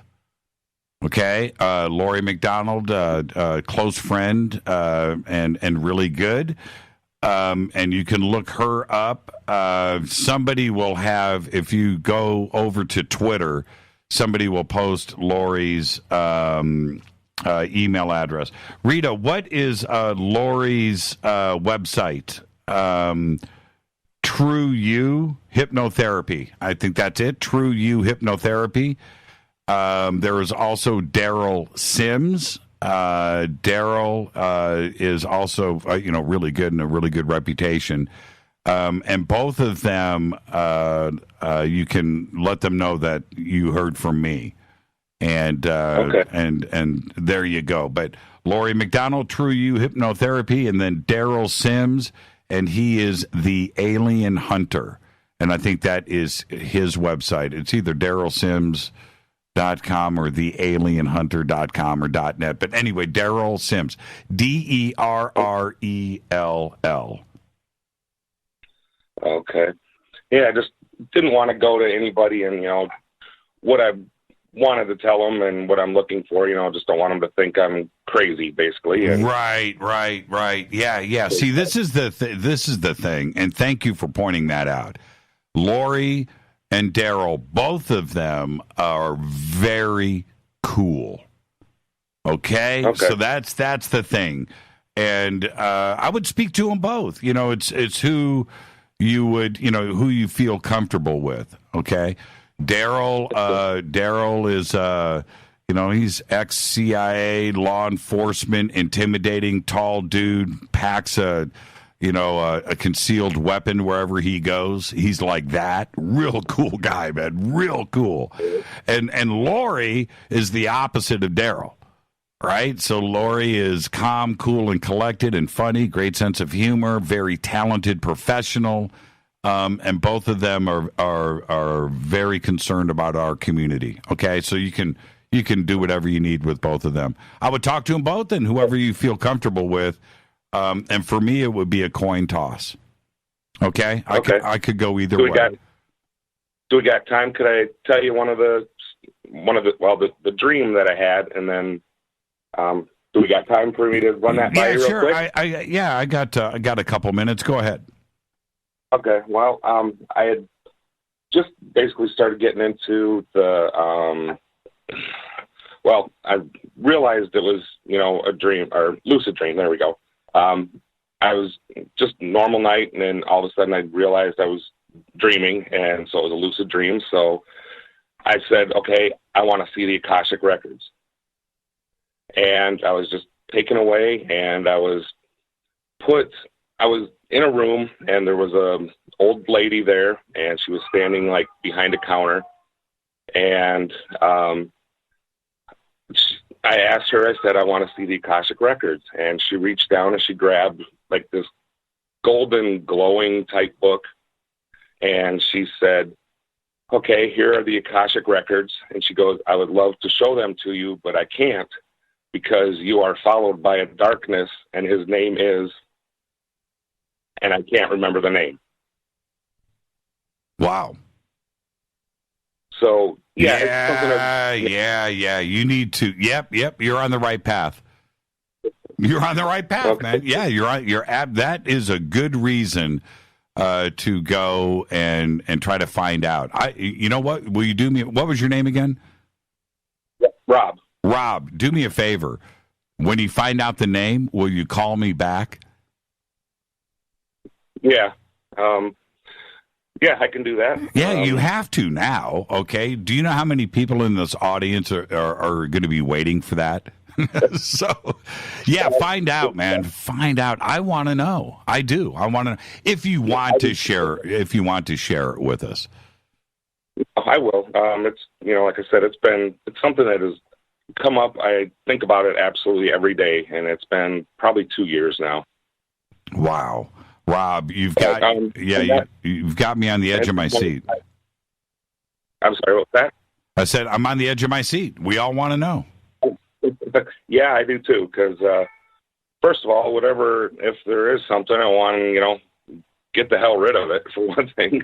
Well, yes, and you know what? And when you do find out, it may be something that is going to open up your eyes. I would normally say something like flip you out. Something that'll make you go, whoa. That's what you want, but you never know. But that is really, really interesting that it stopped right there and you can't remember. That's I want to find out. I remember the name, or she said the name, but I cannot. I mean, it seemed like kind of an ancient name, so that it wasn't like a Joe or a Bob or something like that. Right. Yeah, I want to know. Okay, well, Daryl and Lori are both great. And just let them know that you spoke to me, and we'll find out. Okay, I'll do that. Thank you so much, Rob. Be safe and be real, okay? All right, you do. Thanks a lot. I'll talk to you. That's a great phone call right there. I had, if you're on hold, stay right there. I had the craziest dream last night, and hold on for a second. Hi, you're live on Fade to Black. You're live. Jimmy. Yes. Hello, Jimmy Church. Hello. How are you doing? Who's this? Is this Laird? Oh, of course it's Laird. Who else would be calling you at this time of night on a Thursday? That's what I'm talking about. Hey, Laird, you want to hear my crazy dream that I had last night? Absolutely. Lay it on us. Okay, so check this out. I've got noise coming in on this other line that I just brought in. So whoever is there, turn me down in the background. I can see the meters.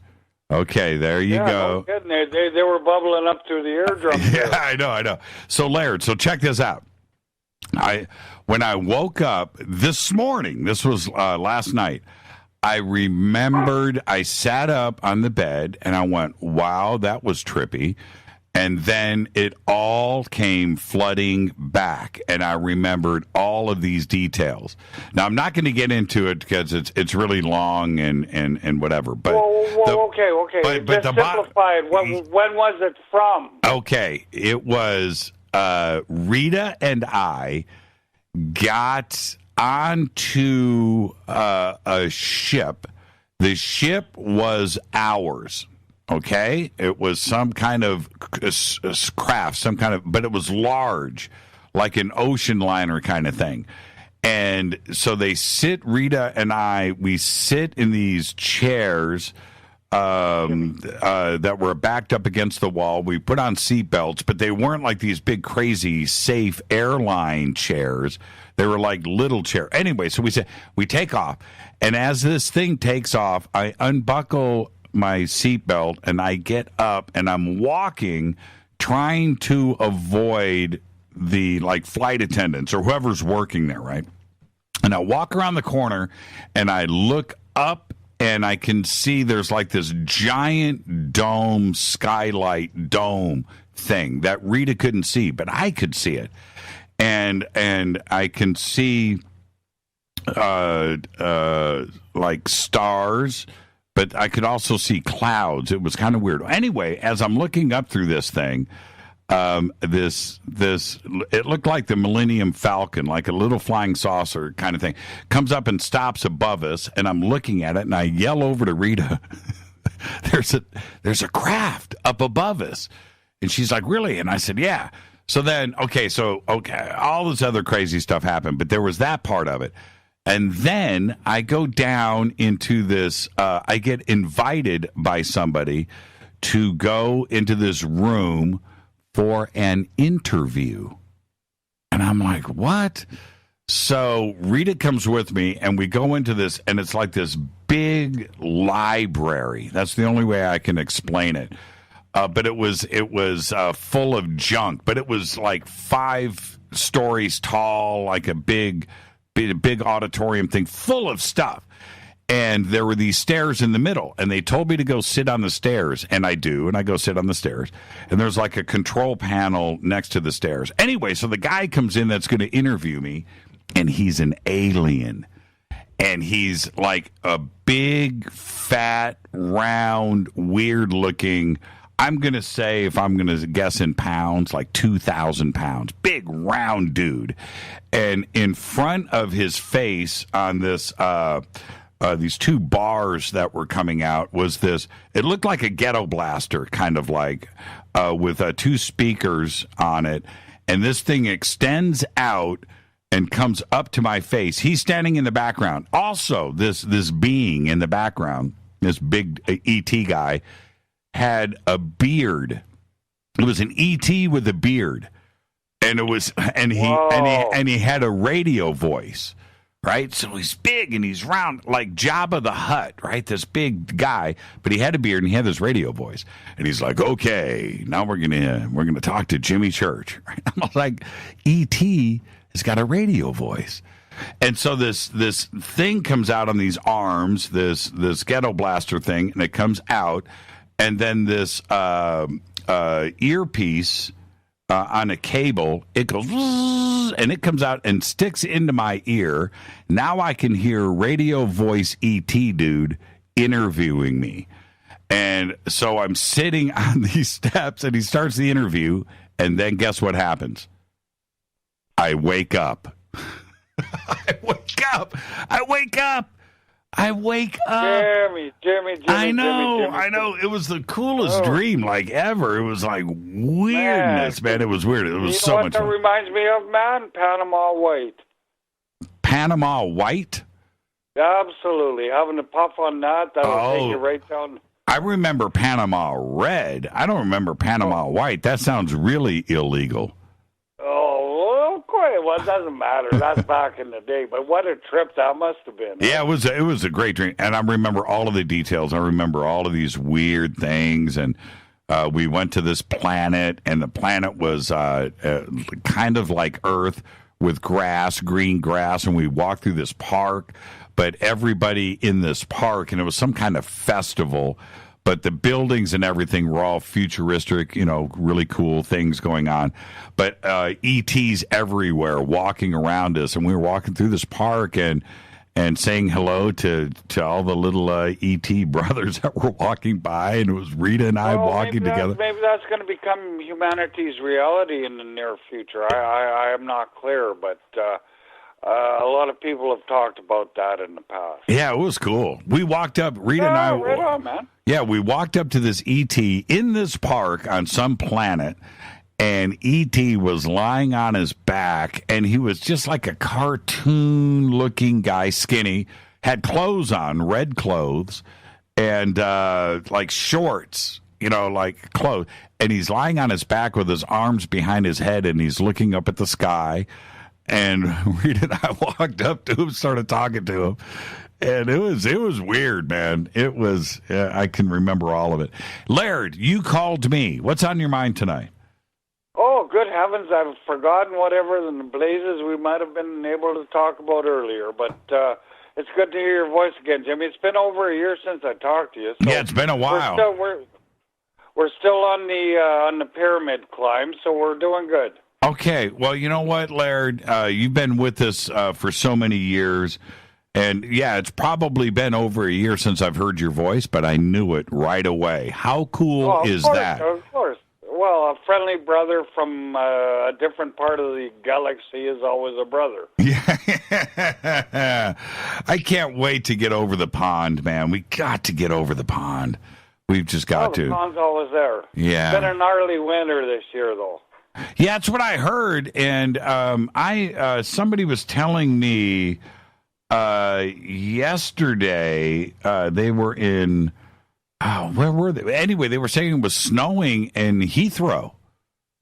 Yes, absolutely, without a doubt. Yeah, snowing in Heathrow, and they don't know what to do. They don't have snow plows over in. No, we're not equipped for that. And up in the Highlands of Scotland, the same thing. The roads are treacherous, and it's just a gnarly year. Yeah, who I was speaking to yesterday is they are on their way to northern Scotland right now. I can't say much more than that, but it's a research trip. But, well, jolly good, and I wish them all the best. And they're there now, by the way. They were in Heathrow yesterday. They were saying that at Heathrow, normally, this is what they were saying to me yesterday, that normally when you fly, snowstorm, whatever, 2-3 feet of snow, 6 inches of snow, flights are delayed by 15, 20 minutes, whatever. Not at Heathrow. A half-inch of snow, they shut that thing down, man. They don't have any way to deal with anything over there. No, they're kind of wimp-assed about it there. I agree. Laird, be safe and be well, my friend. Always great to hear your voice. Don't wait a year next time, okay? Oh, okay, Jimmy. You take care too, my brother. Thank you so all much. The best. Thank you, Laird. Absolutely. All right. Okay, absolutely. Bye-bye. Bye-bye. And that's what I'm talking about. Call from over the pond. Yeah, a friend of mine was over there yesterday and saying that Heathrow was shut down. Absolutely shut down. All right, I've got to take a break. If you're on hold, stay right there, and I'll get this break in right now so we can come straight back and get back to the phone calls. This is Fade to Black. I am your host, Jimmy Church. 323-275-9695 or 323-825-5045. If you're on hold, stay right there. I'll be right back.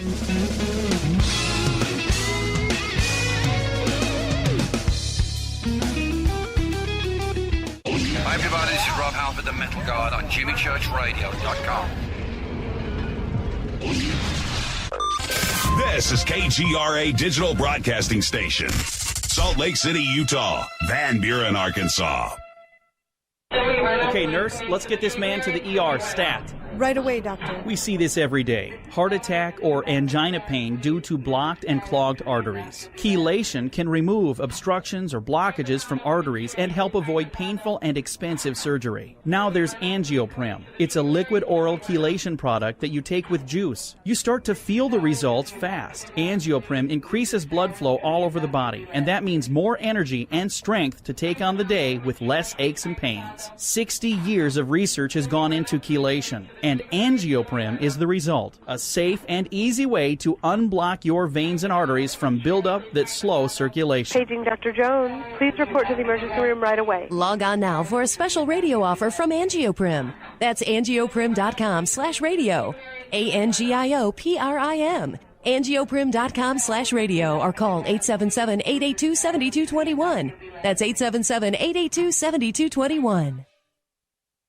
So, you love talk radio? Then you'll love TalkStreamLive.com. TalkStream Live is always on, 24/7 with the best streaming talk shows. Find your favorite talkers and discover some new ones. It's free, readily available online or on the smartphone or tablet. Finding your favorite talk shows all in one place has gotten a whole lot easier. Just go to TalkStreamLive.com. Be sure to download the free apps from Google Play or the iTunes App Store. Your contact for current news and trending topics. KGRARadio.com. Hello, Fadernauts. This is Jimmy Church, and I'm introducing New Pharma, a company whose products are based on science. Human function based on the endocannabinoid system, or ECS. New Pharma firmly believes in this science, and their research indicates that support of the ECS provides the beneficial effects for a healthy lifestyle. New Pharma's science includes relief capsules for pain relief, sleep capsules, which are natural support for occasional sleeplessness. Foundation is support for your ECS, and fit capsules support your active lifestyle. Just click on the banner at jimmychurchradio.com and use the promo code F2B for a 33% discount on all of their products. Or visit newpharma.com for all of the knowledge on the science. That's GNUpharma.com. Go back, Lee Tappy. Did you know that when you're on the road with limited data or Wi-Fi available, you can still listen to every minute of Fade to Black by just calling 605-562-4482. No smartphone, app, or internet needed. It saves your data plan and no extra cost if you have unlimited minutes. Just call 605-562-4482. You can listen to me, Jimmy Church, on any phone, anytime, anywhere. Go back, Lee Tappy.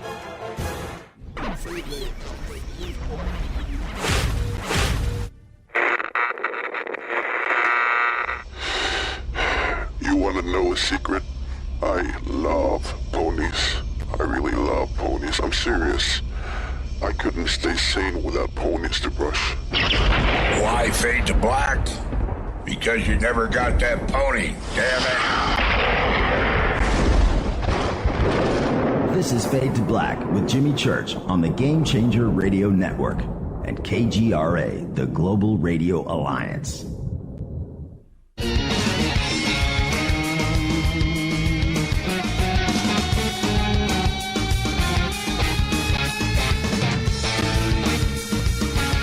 Welcome back, Fade to Black, Thursday night, Fadernight. I'm your host, Jimmy Church. 323-825-5045 or 323-275-9695. Let's go to the 5045. Let's see, this is area code 386. Hi, you're live on Fade to Black. Who's calling? Hey, Jimmy, this is Melvin from Black, Florida. Hey, how are you? What was your name again? I'm Melvin. Melvin, how are you, Melvin? I'm great, man. I listen to you every night, man. You're like my bedtime story. Right on. But yeah, man, I'm gonna tell you, I was, you had John on earlier tonight talking about the what is it, the G5? Yeah, 5G. Yeah, 5G. Yeah. That whole thing, man, has been explained before. Nick Begich. With the HARP system and all the frequencies and all that. Yep. That's man, they've been practicing with that for a while. Yeah, and I've got a list of reports here. Effects on the skin. They have been researching this for a long time. Effects on the eyes. 1994 study about microwave radiation. Clouds your eyes. Effects on the heart. Immune system, effects on cell growth. They have the military even has applications where they will shoot a directed beam at crowd dispersal. Yeah, well, military. I think they're doing it in cities across America. I think they have directed audio beam weapons. That's the first thing that happens anytime the technology comes around. The military is the first one that grabs hold of it. Yeah, and then also. With 5G, they're talking about the effects on plants and the ecosystem and the atmosphere. It's not just humans either, and I just don't think that they're responding the way that they need to. This goes back to Tesla. Yeah, I know, Melvin. It's a crazy situation, and I just wish that they were paying more attention to these reports and these studies that have come out over the years. And I know what a microwave does to my food. Well, I don't know if I want to be microwaved. I don't know. There's something weird about it. I don't either. We're all being microwaved every day, though. Yeah, I know that, and we've gotten through it. We don't know what the effects of all of this is going to be like. 50 years on down the road, 100 years on down the road. I don't want can you imagine, my children or my grandchildren, and they grow up, 50 years from now, and they have a child, and the doctor comes in and says, everything is fine. Just get your child a pool because he was born with flippers, but he's going to be happy. I don't want that for my children. You and I are the same age. Yes. I'm 54. See, you're a youngster. Yeah, you're a kid. well, and mentally I'm not. But physically, well, just to shake you up a little bit. Physically, I feel, some days are better than others, but mentally I'm 18, okay? That's right. That's the only way to be. Melvin, thank you for the phone call, my friend. Be safe and be well. Thank you, sir. Thank you. Good night. Yeah, you too. Great phone call from South Florida. Hi, you're live on Fade to Black. Who's calling? Jimmy, Casper Parks. Can you hear me all right? Hey, Casper, how are you? All right. I threw you off with this 970 area code. Sorry about that. I'm fine. I lost my mother on Saturday. Long time coming. It's a long goodbye. I want to thank the Fadernauts for all the condolences and stuff, because I went through all that.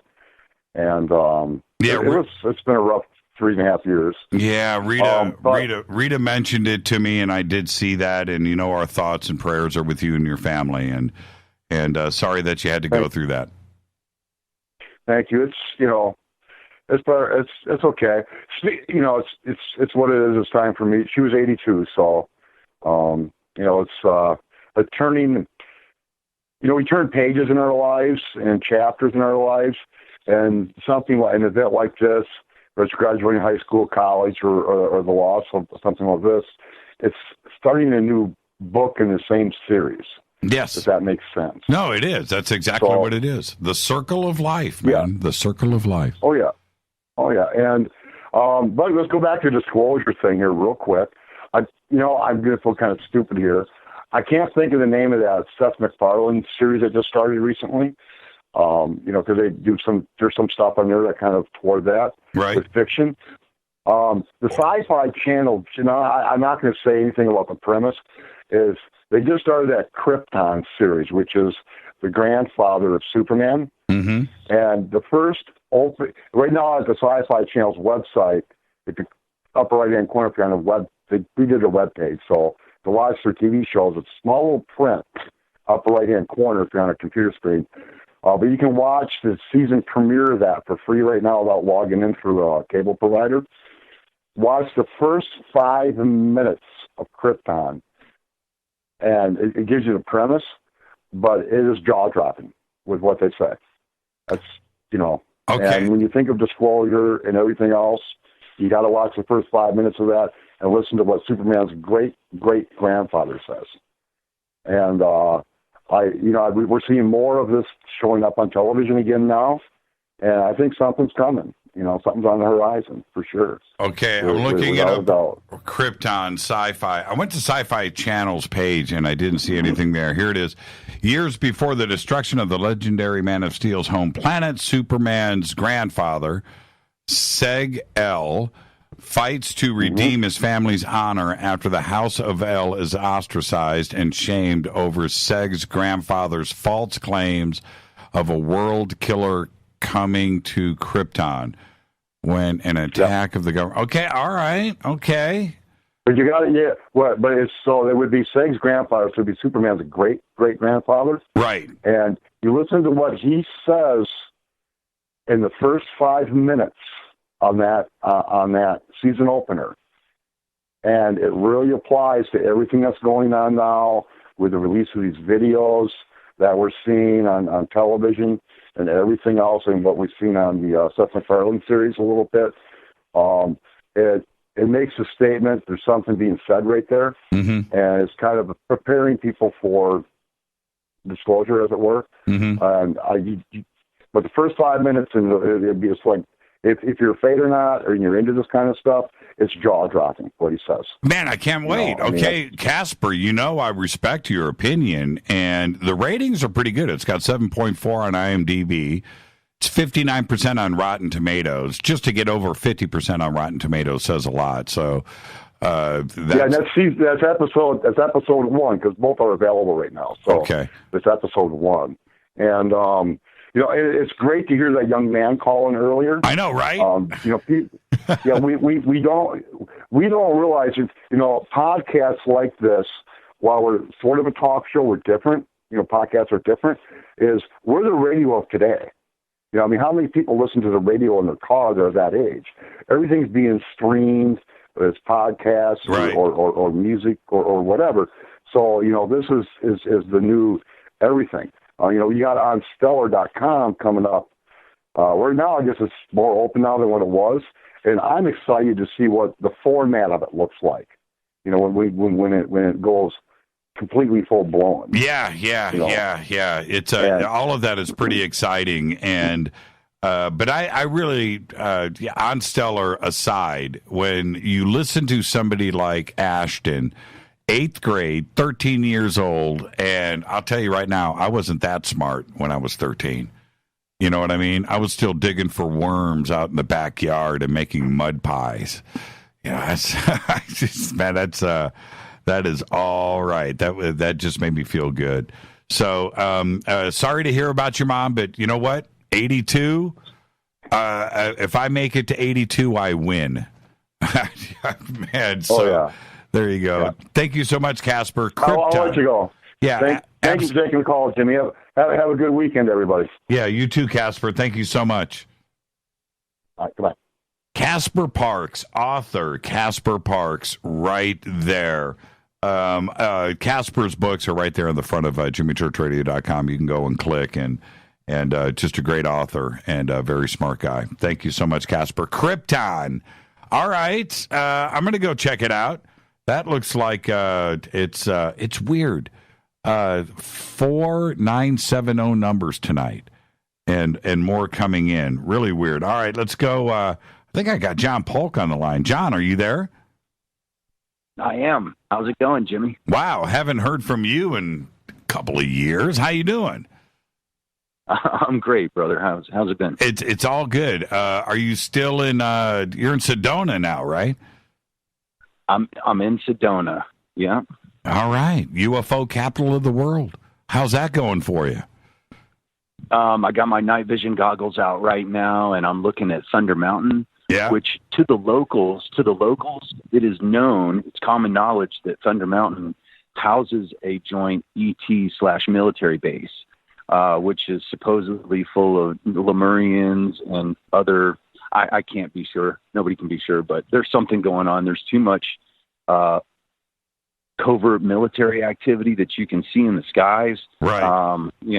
Apaches flying over your house is not uncommon. In groups of 3 and 5, you see it, quite a bit. It's curious, and often when that happens, you see UFOs that night also. Yeah, right on, man. Well, you got to get over to Thunder Mountain. Just drive there and go check it out. I'm looking at it right now. I can see it from my driveway. No, drive to the mountain. Drive. Oh, yeah. You're right, brother. About. That's what I'm talking about. So what's on your mind, John? What's on your mind? I haven't talked to you in forever. It's been a while. I just wanted to call in and say hey and, let everybody know what I'm doing. And what are you doing? I'm a medium at the Center for the New Age, and Melinda Leslie works at the same place I do. Okay. So, and she does UFO sighting tours.com, and if you don't see a UFO, you get your money back, and I think only 1 in over 800 has gotten their money back. I mean, this place is such a hot spot. It's hopping, and that's why I moved here from Florida to be able to do all this. Yeah, I mean, there's nothing like a pair of night vision goggles and getting out underneath the stars. And it doesn't matter where you are. If you look up, you're gonna see something, and it's a life-changing thing. I love it, man. It's one of the coolest things ever. And for me, I know what I went through the first time I looked through night vision, but what I really enjoy is being with somebody else, and it's their first time, and I get to watch them react, and it's just so much fun, man. So cool. Well, let us know what's going on out there at Thunder Mountain. Do you have a way to record? You know what? I'm glad you brought that up. When I went to the UFO Congress, I believe you were in L.A. at the Conscious Life Expo at the LAX Hilton at the same time. Mm-hmm. But anyway, I got to know Ben Hansen, and he did a night watch 2 years in a row, and it wasn't his fault. It was cloudy. The weather was not cooperating. But I got to kick it with him, and I ended up buying some Gen 2s and, he showed me how to use them. And there's a way now that you can actually get this vice grip kind of apparatus that will actually screw into the eye vision feature on the goggle, like what you put your eyes up to. You unscrew it, you put this bushing in, then you put this device in that will actually clamp down on your whatever phone that you have, and you can literally record anything that you're watching. And I have that on order right now, that particular part of the device. Just so you know, I designed that. And if you and so he sells those are bearing optics that you're talking about. And okay. And right. So that's our company. And so if anybody, if anybody orders from us on that, I give those away for free. Yeah, just to let you know. Well, you should have let me know. I would have just sent them to you. Yeah, that's an exclusive Fadernight thing. But yeah, it's very cool. So we give them away. And it's a pretty cool little adapter, and it goes over the eyepiece, and you just screw it down. Right. And any smartphone will just mount straight to it, and the lens goes up, and then boom, you're done. Yeah, so I'm waiting on this bushing. They added this bushing feature to it, which is like $50. So I'm waiting for that to come in. And once I get that, so you unscrew the eyepiece, you put the bushing in, then you put the the clamp that holds the phone, and then you put the eyepiece on top of it. At least I think that's the way you do it. And then boom, you're in business. Wow. And Ben Hansen, who's going to be at Contact in the Desert coming up June 1st through the 4th. He said, what you do is just put it on record and just let it roll. Yeah, because, if you sit around, sit around and wait, you're going to miss it. No, because you can also use your cell phone now as the monitor. So you can sit and look at that, and you don't have to have the night vision up on your head. You can actually, and other people that are standing around you can see it. It's really cool. So yeah, Ben Hansen is doing the night vision, the night watch for us out there with Bearing Optics. I'm doing some other stuff, but I promise. I've already told everybody out there. Rita and I will go up and hang out with everybody. Yeah, excellent. I'm going to be there, so I look forward to it. Thank you so much. I'll talk to you. John Polk, everybody. Thank you, man. We'll see you at Contact in the Desert. All right. Good night, everybody. Good night. All right, let's stay on the phones. Hi, you're live on Fade to Black. Who's calling? This is Wally.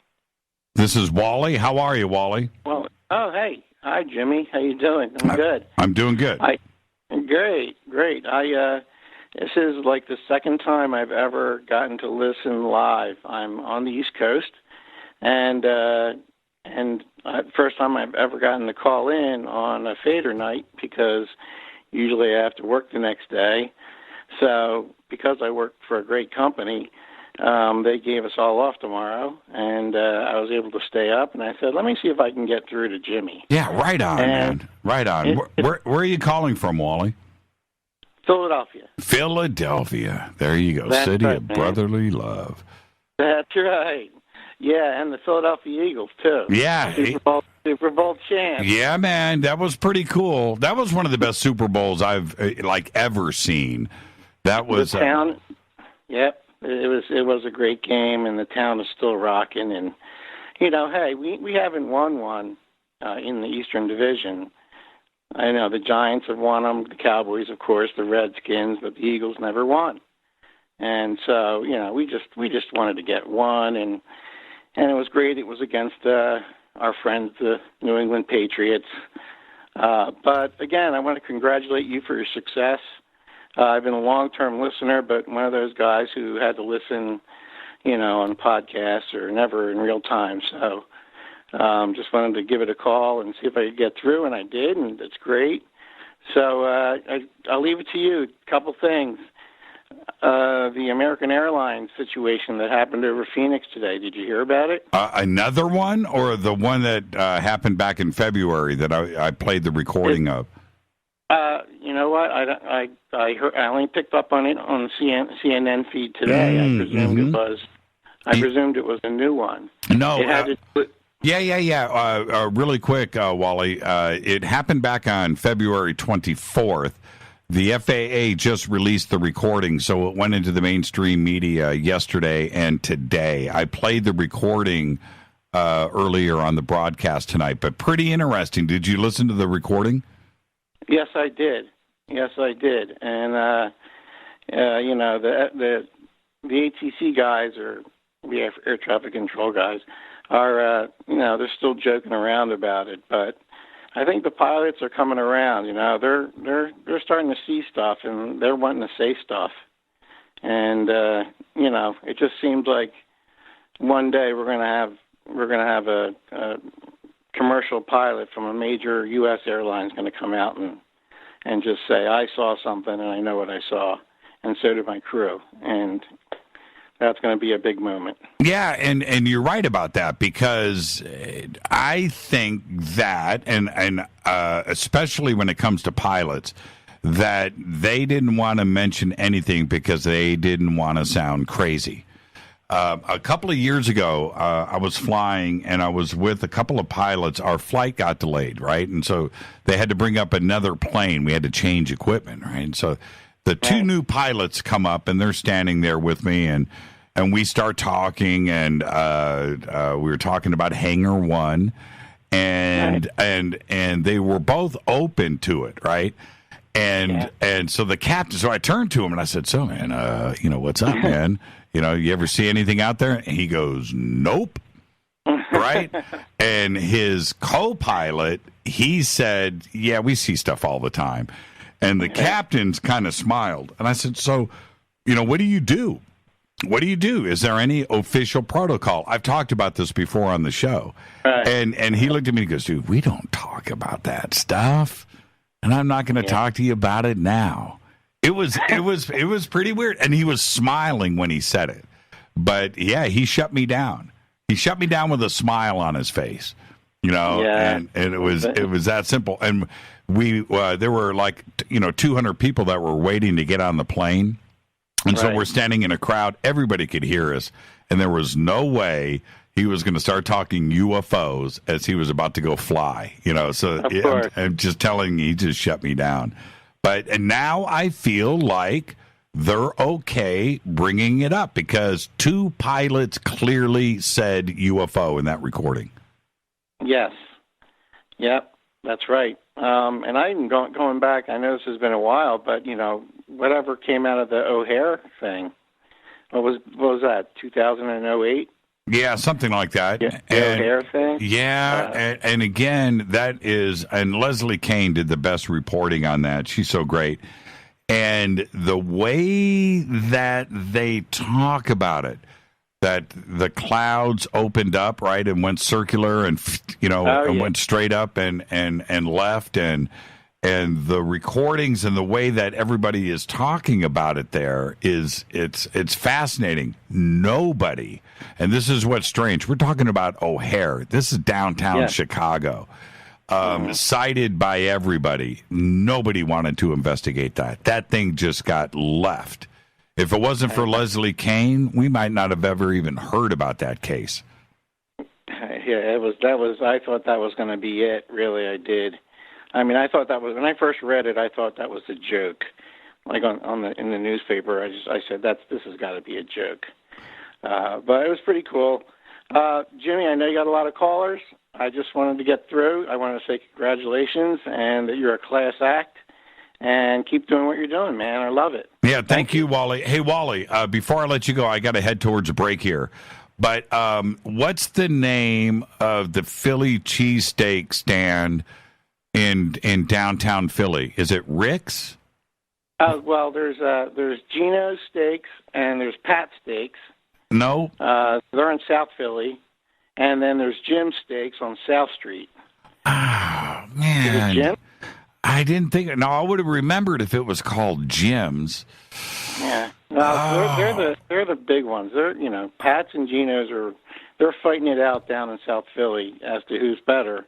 And Jim's Steaks is on South Street, which is sort of like our sort of our crazy street. Yeah, I'm trying to think and watch people. Yeah, I'm trying to think of the name of the hotel that I was staying at. I stayed there a few times in downtown Philly, and it was about a half a mile from the hotel, and I just can't remember the name of the hotel right now. It's escaping me.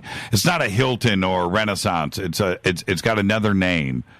It was down in the center city area. I mean, there's a bunch, but they're always fighting to see who's got the best Philly cheesesteak. I think the last winner was actually in Jersey. There you go. That's funny. I just can't remember. If I remember the name of the hotel, you would know the Philly cheesesteak place because it was walking distance from the hotel. We went down to the main street and made a left-hand turn, and it was right there. I just can't remember the name of the hotel to save my life. But there you go. Wally, be safe and be well, man. Yeah, take care, Jimmy. Thanks. Thank you. Great phone call right there from Philadelphia. I've got to take a break, and I'm going to do that right now. And let me do this. I'm just going to continue to line up some phone calls here so I can pick these up after the break. Or, you know what? Should I just do one quick call before the break? Hi, you're live on Fade to Black. Who's calling? Yeah, this is Phil Christo 2. Hey. Pacific Northwest, Phil Christopher's. Yeah. Hi, and, Phil. Hi? I said hi. Oh, okay. Yeah. So, a couple of things. One, on the 5G, and the smart meters is another thing that I think where we're getting really irradiated a lot, Jimmy. I didn't really think, I was kind of poop on this. I kind of feel the Wi-Fi, but, I'm not so, it's not like it's overpowering or like it hurts or anything. But I was sleeping in my other room because of a problem in the room I normally sleep in, and I had my head right directly in line with that smart meter. Right. And I could not go to sleep. I had the worst night ever. So I kind of think there is something to this microwave stuff that we ought to be really cautious. And then the other thing that makes me think about this is, are they trying to do this to shut down our natural way, our telepathy? And this ties into something I heard Grant Cameron talking about, that very thing, that's the way they're communicating with us and why they show up when we do the CE5s or you do your thing out there in the desert. Right. Well, I okay, down here in the bunker, I don't do any Wi-Fi. In other words, everything in here is hardwired. All of the computers are Etherneted out. I'm not running Bluetooth on anything except for my two wireless mice, and each one of these mice controls multiple computers. So I only have two. I used to have 4 mice running all of these computers, and then the laptops I was using the mouse pads. Now that's it. So I have nothing wireless in here. Everything is wired. But I've often thought about that with people that are just running wireless everything. Everything is wireless. Yeah. Well, I've got one here because of the guy that drives me around uses the laptop, so I should probably try to wire it in. But actually, this new computer I got from Apple. Yep. I tried to plug the Ethernet into it, and it wouldn't read that. It wanted to go with the Wi-Fi. Oh, really? That's a drag. Yeah. Well, Phil? I got Oregon pyramids here, so that seems to help a bit. And then there's another thing that I heard about. I watch a lot of YouTube, Jimmy. Shungite. That's what I use. I've got Shungite. Yeah, I've got Shungite here, and I use that in my water bottle. And I think it does really help with the water. I'm all into programming that water. Yeah, I heard the same thing. So, yeah, I've got all of that stuff all over the studio, man. There's no doubt. I've got so much radiation coming off of all of these monitors. Well, Phil, I got to take a break. Thank you so much for hanging out, my friend. Have a good one, man. Absolutely. Thank you, Phil. Be safe and be well. Yeah, much love, man. Right back at you. This is Fade to Black, Fadernight. 323-825-5045 or 323-275-9695. I'm going to take a break. If you're on hold, stay right there. More of your phone calls are next. We got one segment left. Stay with us.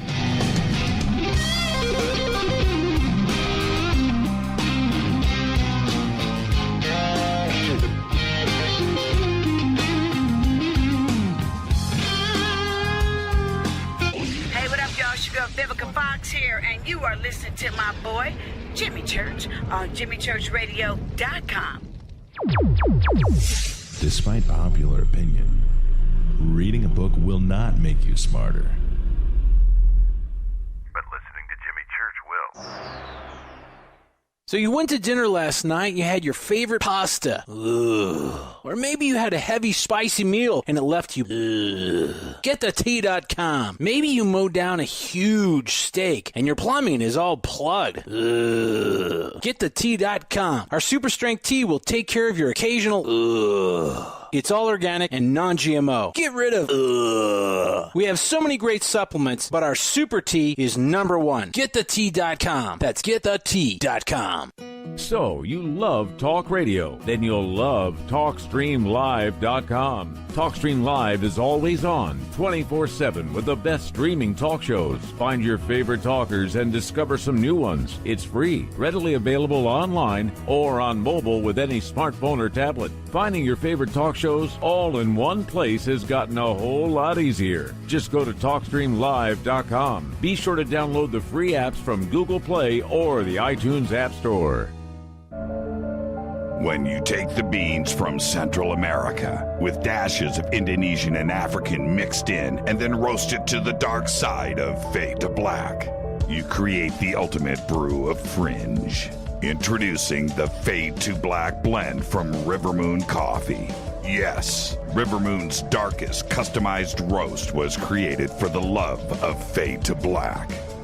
The alchemy of masterful roasting and smoking the beans is in every sip of this full-bodied, dark Java. I need my coffee dark, deep, with distinct bittersweet chocolate highlights, just like the bunker. Leaning further into the darkness of the roast is Fade to Black blend from Rivermoon Coffee. Just click on the banner at JimmyChurchRadio.com and use the promo code F2BBLEND for 15% off of your order today.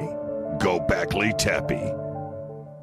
Hey, can we talk about something serious for a minute? Your age. Getting old has its perks. But remember, being a few years younger, you know, your hair was thicker, you didn't have so many wrinkles, that extra weight wasn't haunting you, and you just felt better. Well, we can't turn back the clocks and go back 10 or 15 years, but you can start feeling and looking 10 or 15 years younger with Nature's Youth RSF. It's a doctor-formulated daily supplement that helps your body maintain its peak performance and fight the aging process. Imagine sleeping better, looking better, and feeling better. See how Nature's Youth RSF has helped thousands of people just like you at nature'syouth.com. nature'syouth.com. The holidays are coming. Imagine how it will feel when your family and friends are asking you what you did to look so good. Your secret will be Nature's Youth RSF. It's time to start looking better and feeling better. Learn more and order your Nature's Youth RSF at nature'syouth.com. That's nature'syouth.com.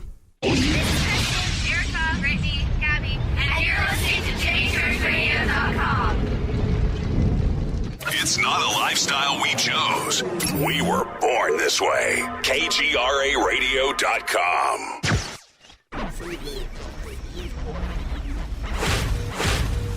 This is KJCR at JimmyChurchRadio.com.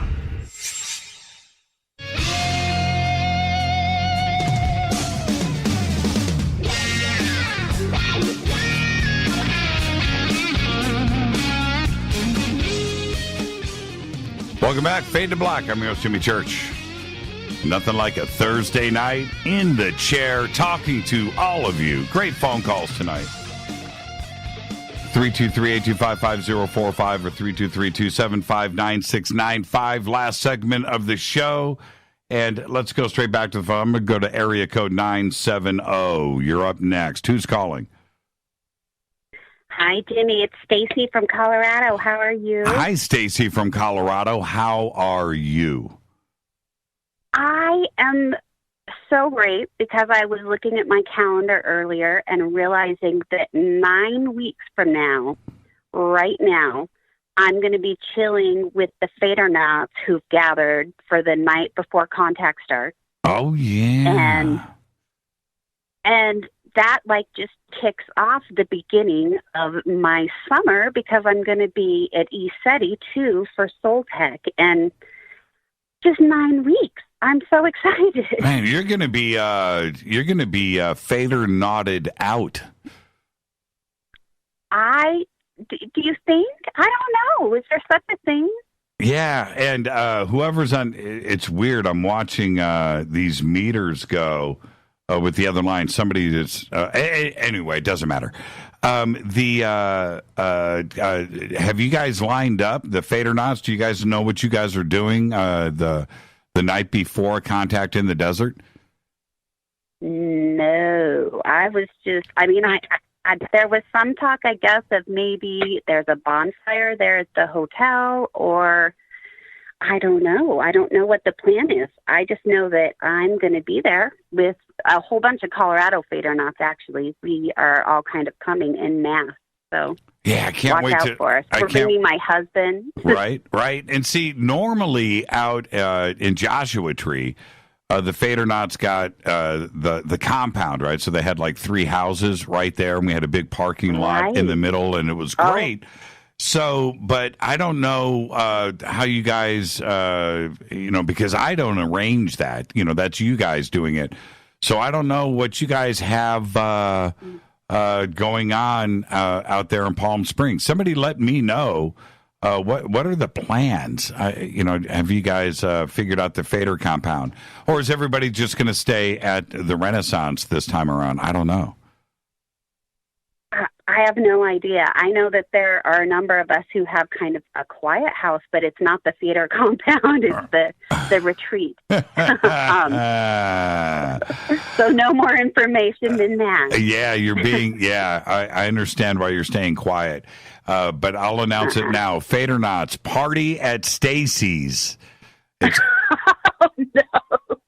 It's a party at Stacy's Airbnb, man. We're all going to be there. Yeah, it's going to be so cool. I can't wait to hang out with you. So what's on your mind? Real quick, what's on your mind?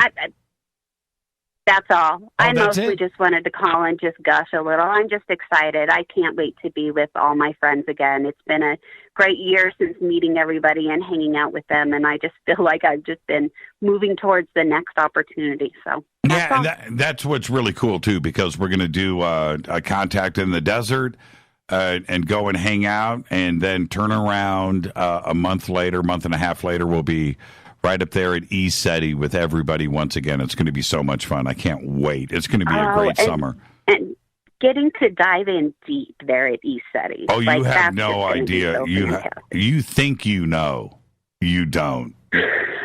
You don't. Stacy, I can't wait to see. I can't wait to have my mind blown. I'm ready. Yeah, and I'll see you in just 2 short months right here in Southern California. Safe travels out here, okay? All right. Well, have a good night, Jimmy. You too, Stacy. Thank you. Bye. That's what I'm talking about. Colorado right there, man. Stacy had that Fader Night gathering. That was too cool. Remember, we did that live on the air. Hi, you're live on Fade to Black. Who's calling? Hey, it's Tanette. Hi, Tanette. How are you? Wow, Stacy and now Tanette. Hi. Wow. And I'd like to say hi, Stacy. How are you, Tanette? What's on your mind? I'm good. Getting over a little back trouble, but it's feeling much better now. It's always weird. It's always weird to hear your voice because I just watch your name in Twitter every single night, And it's always cool when you take the time to call in. But so what's on your mind, Jeanette? Okay, so regarding the recordings for the planes that were going over, they were supposed to be going over where, New Mexico? Yeah, Tucson, I guess in the direction of Albuquerque, because it's the Albuquerque flight controllers, but it apparently happened over Tucson. So there was also one posted back in February, I think right around the middle of February, that was supposedly the similar sounding pilots that were going from Northern California up to Washington. And I listened to those recordings and I posted it on Twitter, but it's very long, so probably nobody was able to listen to it during the show. No, I listened to it. I did. I listened to it. Okay, I'm looking here on a map where Tucson and Albuquerque is way to the northeast. Let's see here. 1, 2, 3, 4, 5. Looks about 200 miles, maybe 250 miles away.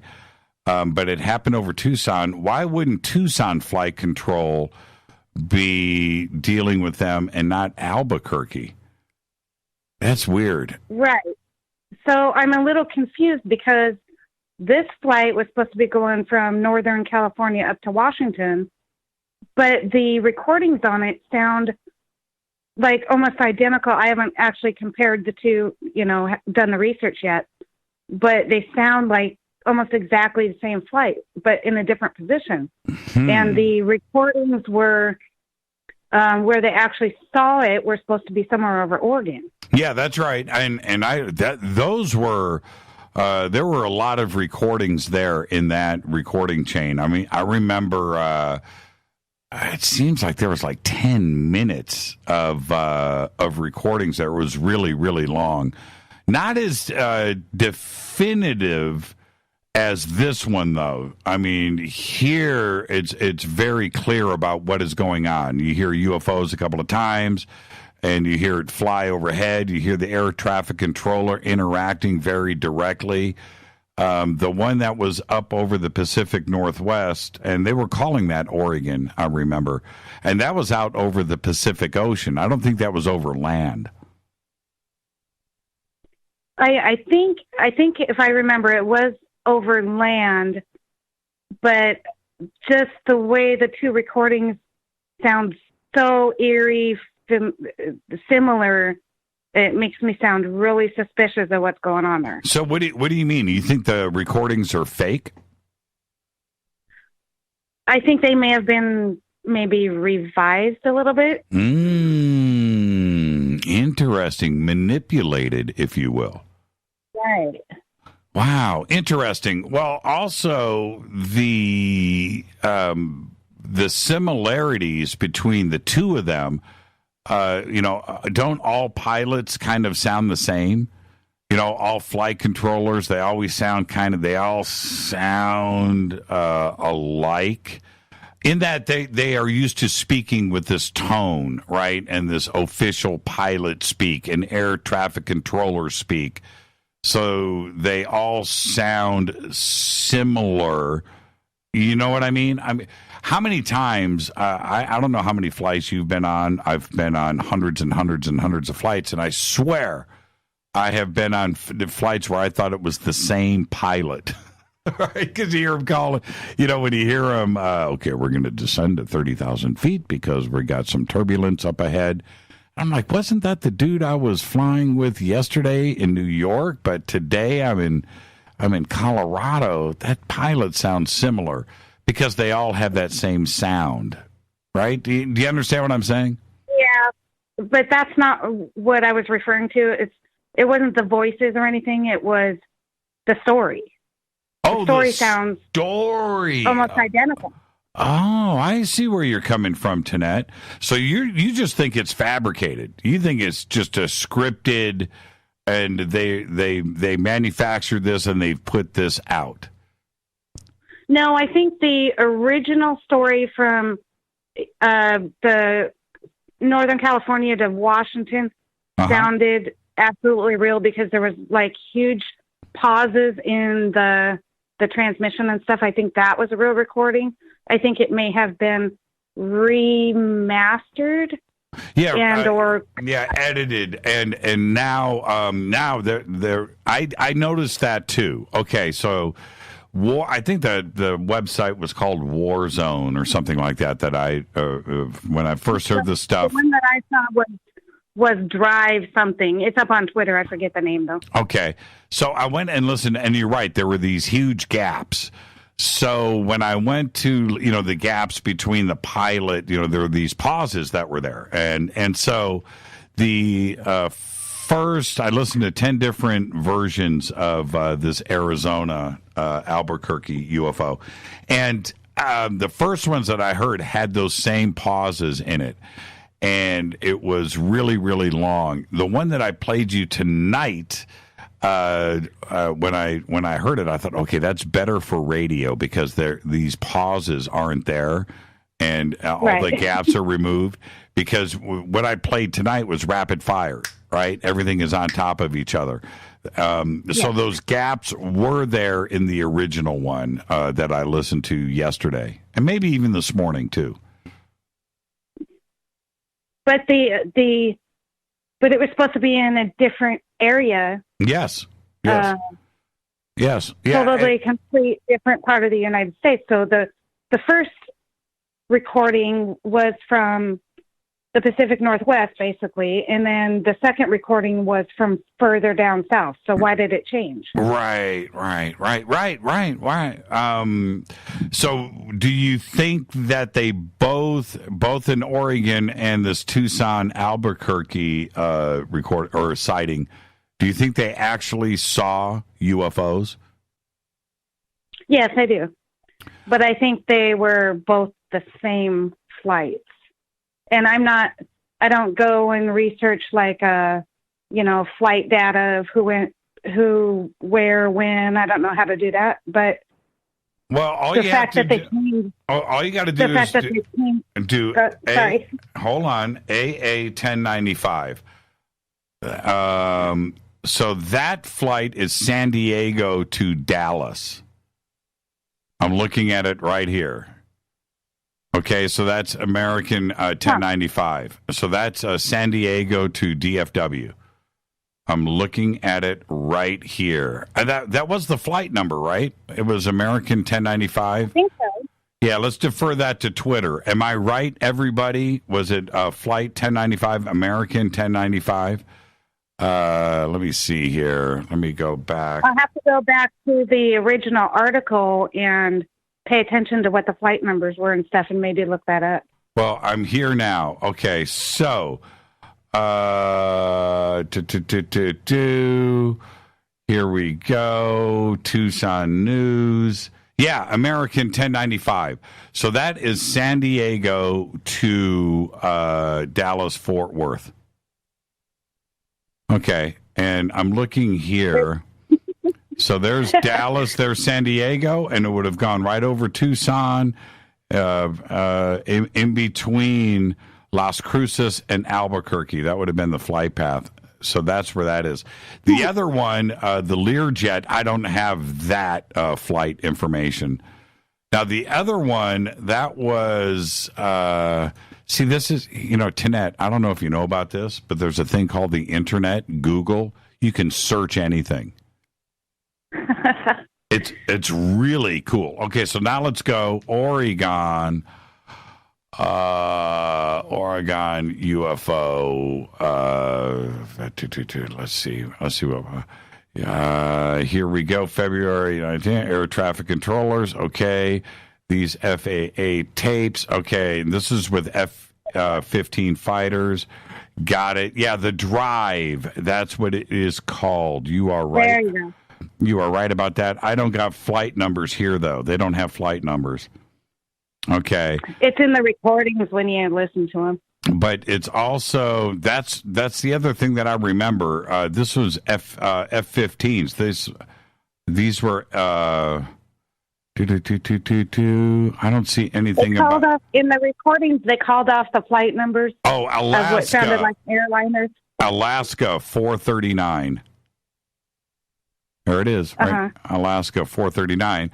So Alaska 439, that flight is I can do a flight aware. It doesn't. It's a long article, but there were 2 planes involved in that also, and the descriptions of what happened sounded exactly like what was on the tapes you played tonight. Okay, so flight 439 is LAX to Seattle.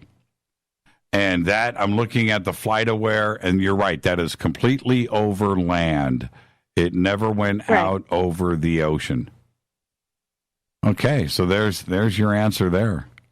Yeah, very interesting.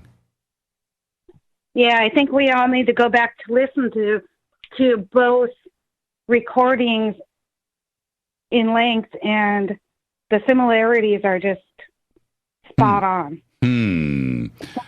Something's going on there. Well, that's why I like our audience so much, because you guys pay attention. You guys are on top of this kind of stuff, and you do the research, and you guys, you take the time to go and look into this. The other part is individually, we have so many different talents out there, and people know how to go and look and know how to go and research and check into this kind of stuff. And you guys don't let things slip by you. You guys pay attention. And I really appreciate it. Tanette, thank you for that. I would have never. Oh, and by the way, Jimmy, you know how many flights I've been on? How many? 0. I knew that was coming. Should have given it. I needed a couple of more seconds on that to respond. Thank you so much, Tanette. Be safe and be well. We'll see you tomorrow night on Coast to Coast. Good night. Tanette, everybody. It's Tanette. Everybody is just freaking out. Tanette. I'm gonna have to go back and listen to both of these. I remember now. I forgot about the F-15 aspect. But there was an Alaska Airlines that was also asking for data. I was looking at the script, how that was laid out. But this is the thing that we need to stop and think about. Why is the FAA releasing these? I don't remember. I'm going to defer over here to Twitter. Do you guys remember the FAA releasing flight recordings about UFOs in the past? We always had to go and dig it. Remember the Japan Airlines flying from Alaska down to flying over Alaska and down to Japan, the giant walnut mile across UFO with that? We had to go and Freedom of Information request FOIAs on and for the radar and everything else that was involved in that. We had to go and peel that out of their cold, dead hands. Couldn't get it from them. And now it seems that in 1 month apart, we've got this Oregon, right? And now we've got this Tucson. The FAA just releasing this stuff like it's nothing. Yeah, Japan Airlines. Yeah, it was Japan Airlines. All right, I've got time for one more phone call. Hi, you're live on Fade to Black. Who's calling? Hey, this is Marty from Chatsworth. How you doing? Can you hear me okay? Yeah, Marty from Chatsworth. How are you, man? We got about 2 minutes. What's on your mind? Okay, really quick. We've been talking a lot about, what's his name, Zuckerberg from Facebook? Yep. Zuckerberg? Okay, and I just noticed, I've been watching a lot of videos by Dr. David Jacobs about aliens among us and all this crazy stuff about abductions and aliens living among us. Mm-hmm. And has anyone noticed that Zuckerberg's face is really weird? Those baby creepy eyes, that stupid haircut. I don't know. He doesn't fit in. I don't know. That's all I wanted to say. I know it's kind of crazy, but what do you think? Oh man, well, you know what? And thank you, Marty. I don't think it's crazy. You have to, if you stop and think about who Zuckerberg is. Okay, now. It was funny listening to David Icke talk about him a couple of nights ago on the show. That was really funny. But he is in control of one of the not only biggest companies in the world, but a company that absolutely is in control of 2 billion people. And so who would be in charge of that? And do you think that it's possible that he could be controlled by, the reptilian Illuminati forces? I think he's one of them, Jimmy. I think he's one of them. I don't know. Don't you think there's something weird about his face? Is it just me? I don't know. That's why I'm asking. I always thought there was something peculiar about his face. I don't know. And then just his behavior, what he does outside, extras, vocational stuff that he does, whatever. It's just crazy stuff. Yeah, I know, Marty, and you're right about that. There's something weird going on. The thing that flips me out the most, Marty, I got to get out of here because I've got to. I know. I just want to say I really like the show. And I'm your biggest fan in Chatsworth. Thank you, Marty. Be safe and be well. Hey, do you ever go? You take care. Do you ever go to Joe's Cafe right there on Chatsworth? No.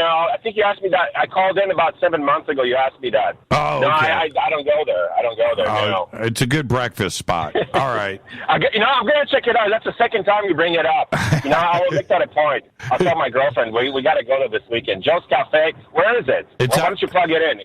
Where is this place? It's like Chatsworth in Tampa. Chatsworth and Tampa. Okay. Like where all the food trucks gather on Chatsworth, right? Yeah. Oh, yeah. It's right there. Yeah, it's right there. Yeah. Okay. Yeah. All right, Marty. Yeah, they do that. Yes. All right, Marty. I'll find it. I'll Google it. All right. Thanks, Jimmy. Thanks for everything you do. Yeah. Thank you, man. I really appreciate it. And that's going to wrap another Thursday night Fader night here. I want to remind everybody this weekend I'm over at Coast to Coast. Tomorrow night, Matthew Ryan is my guest, and followed by Open Lines over at Coast. So we'll continue 2 nights of Open Lines tonight and tomorrow night.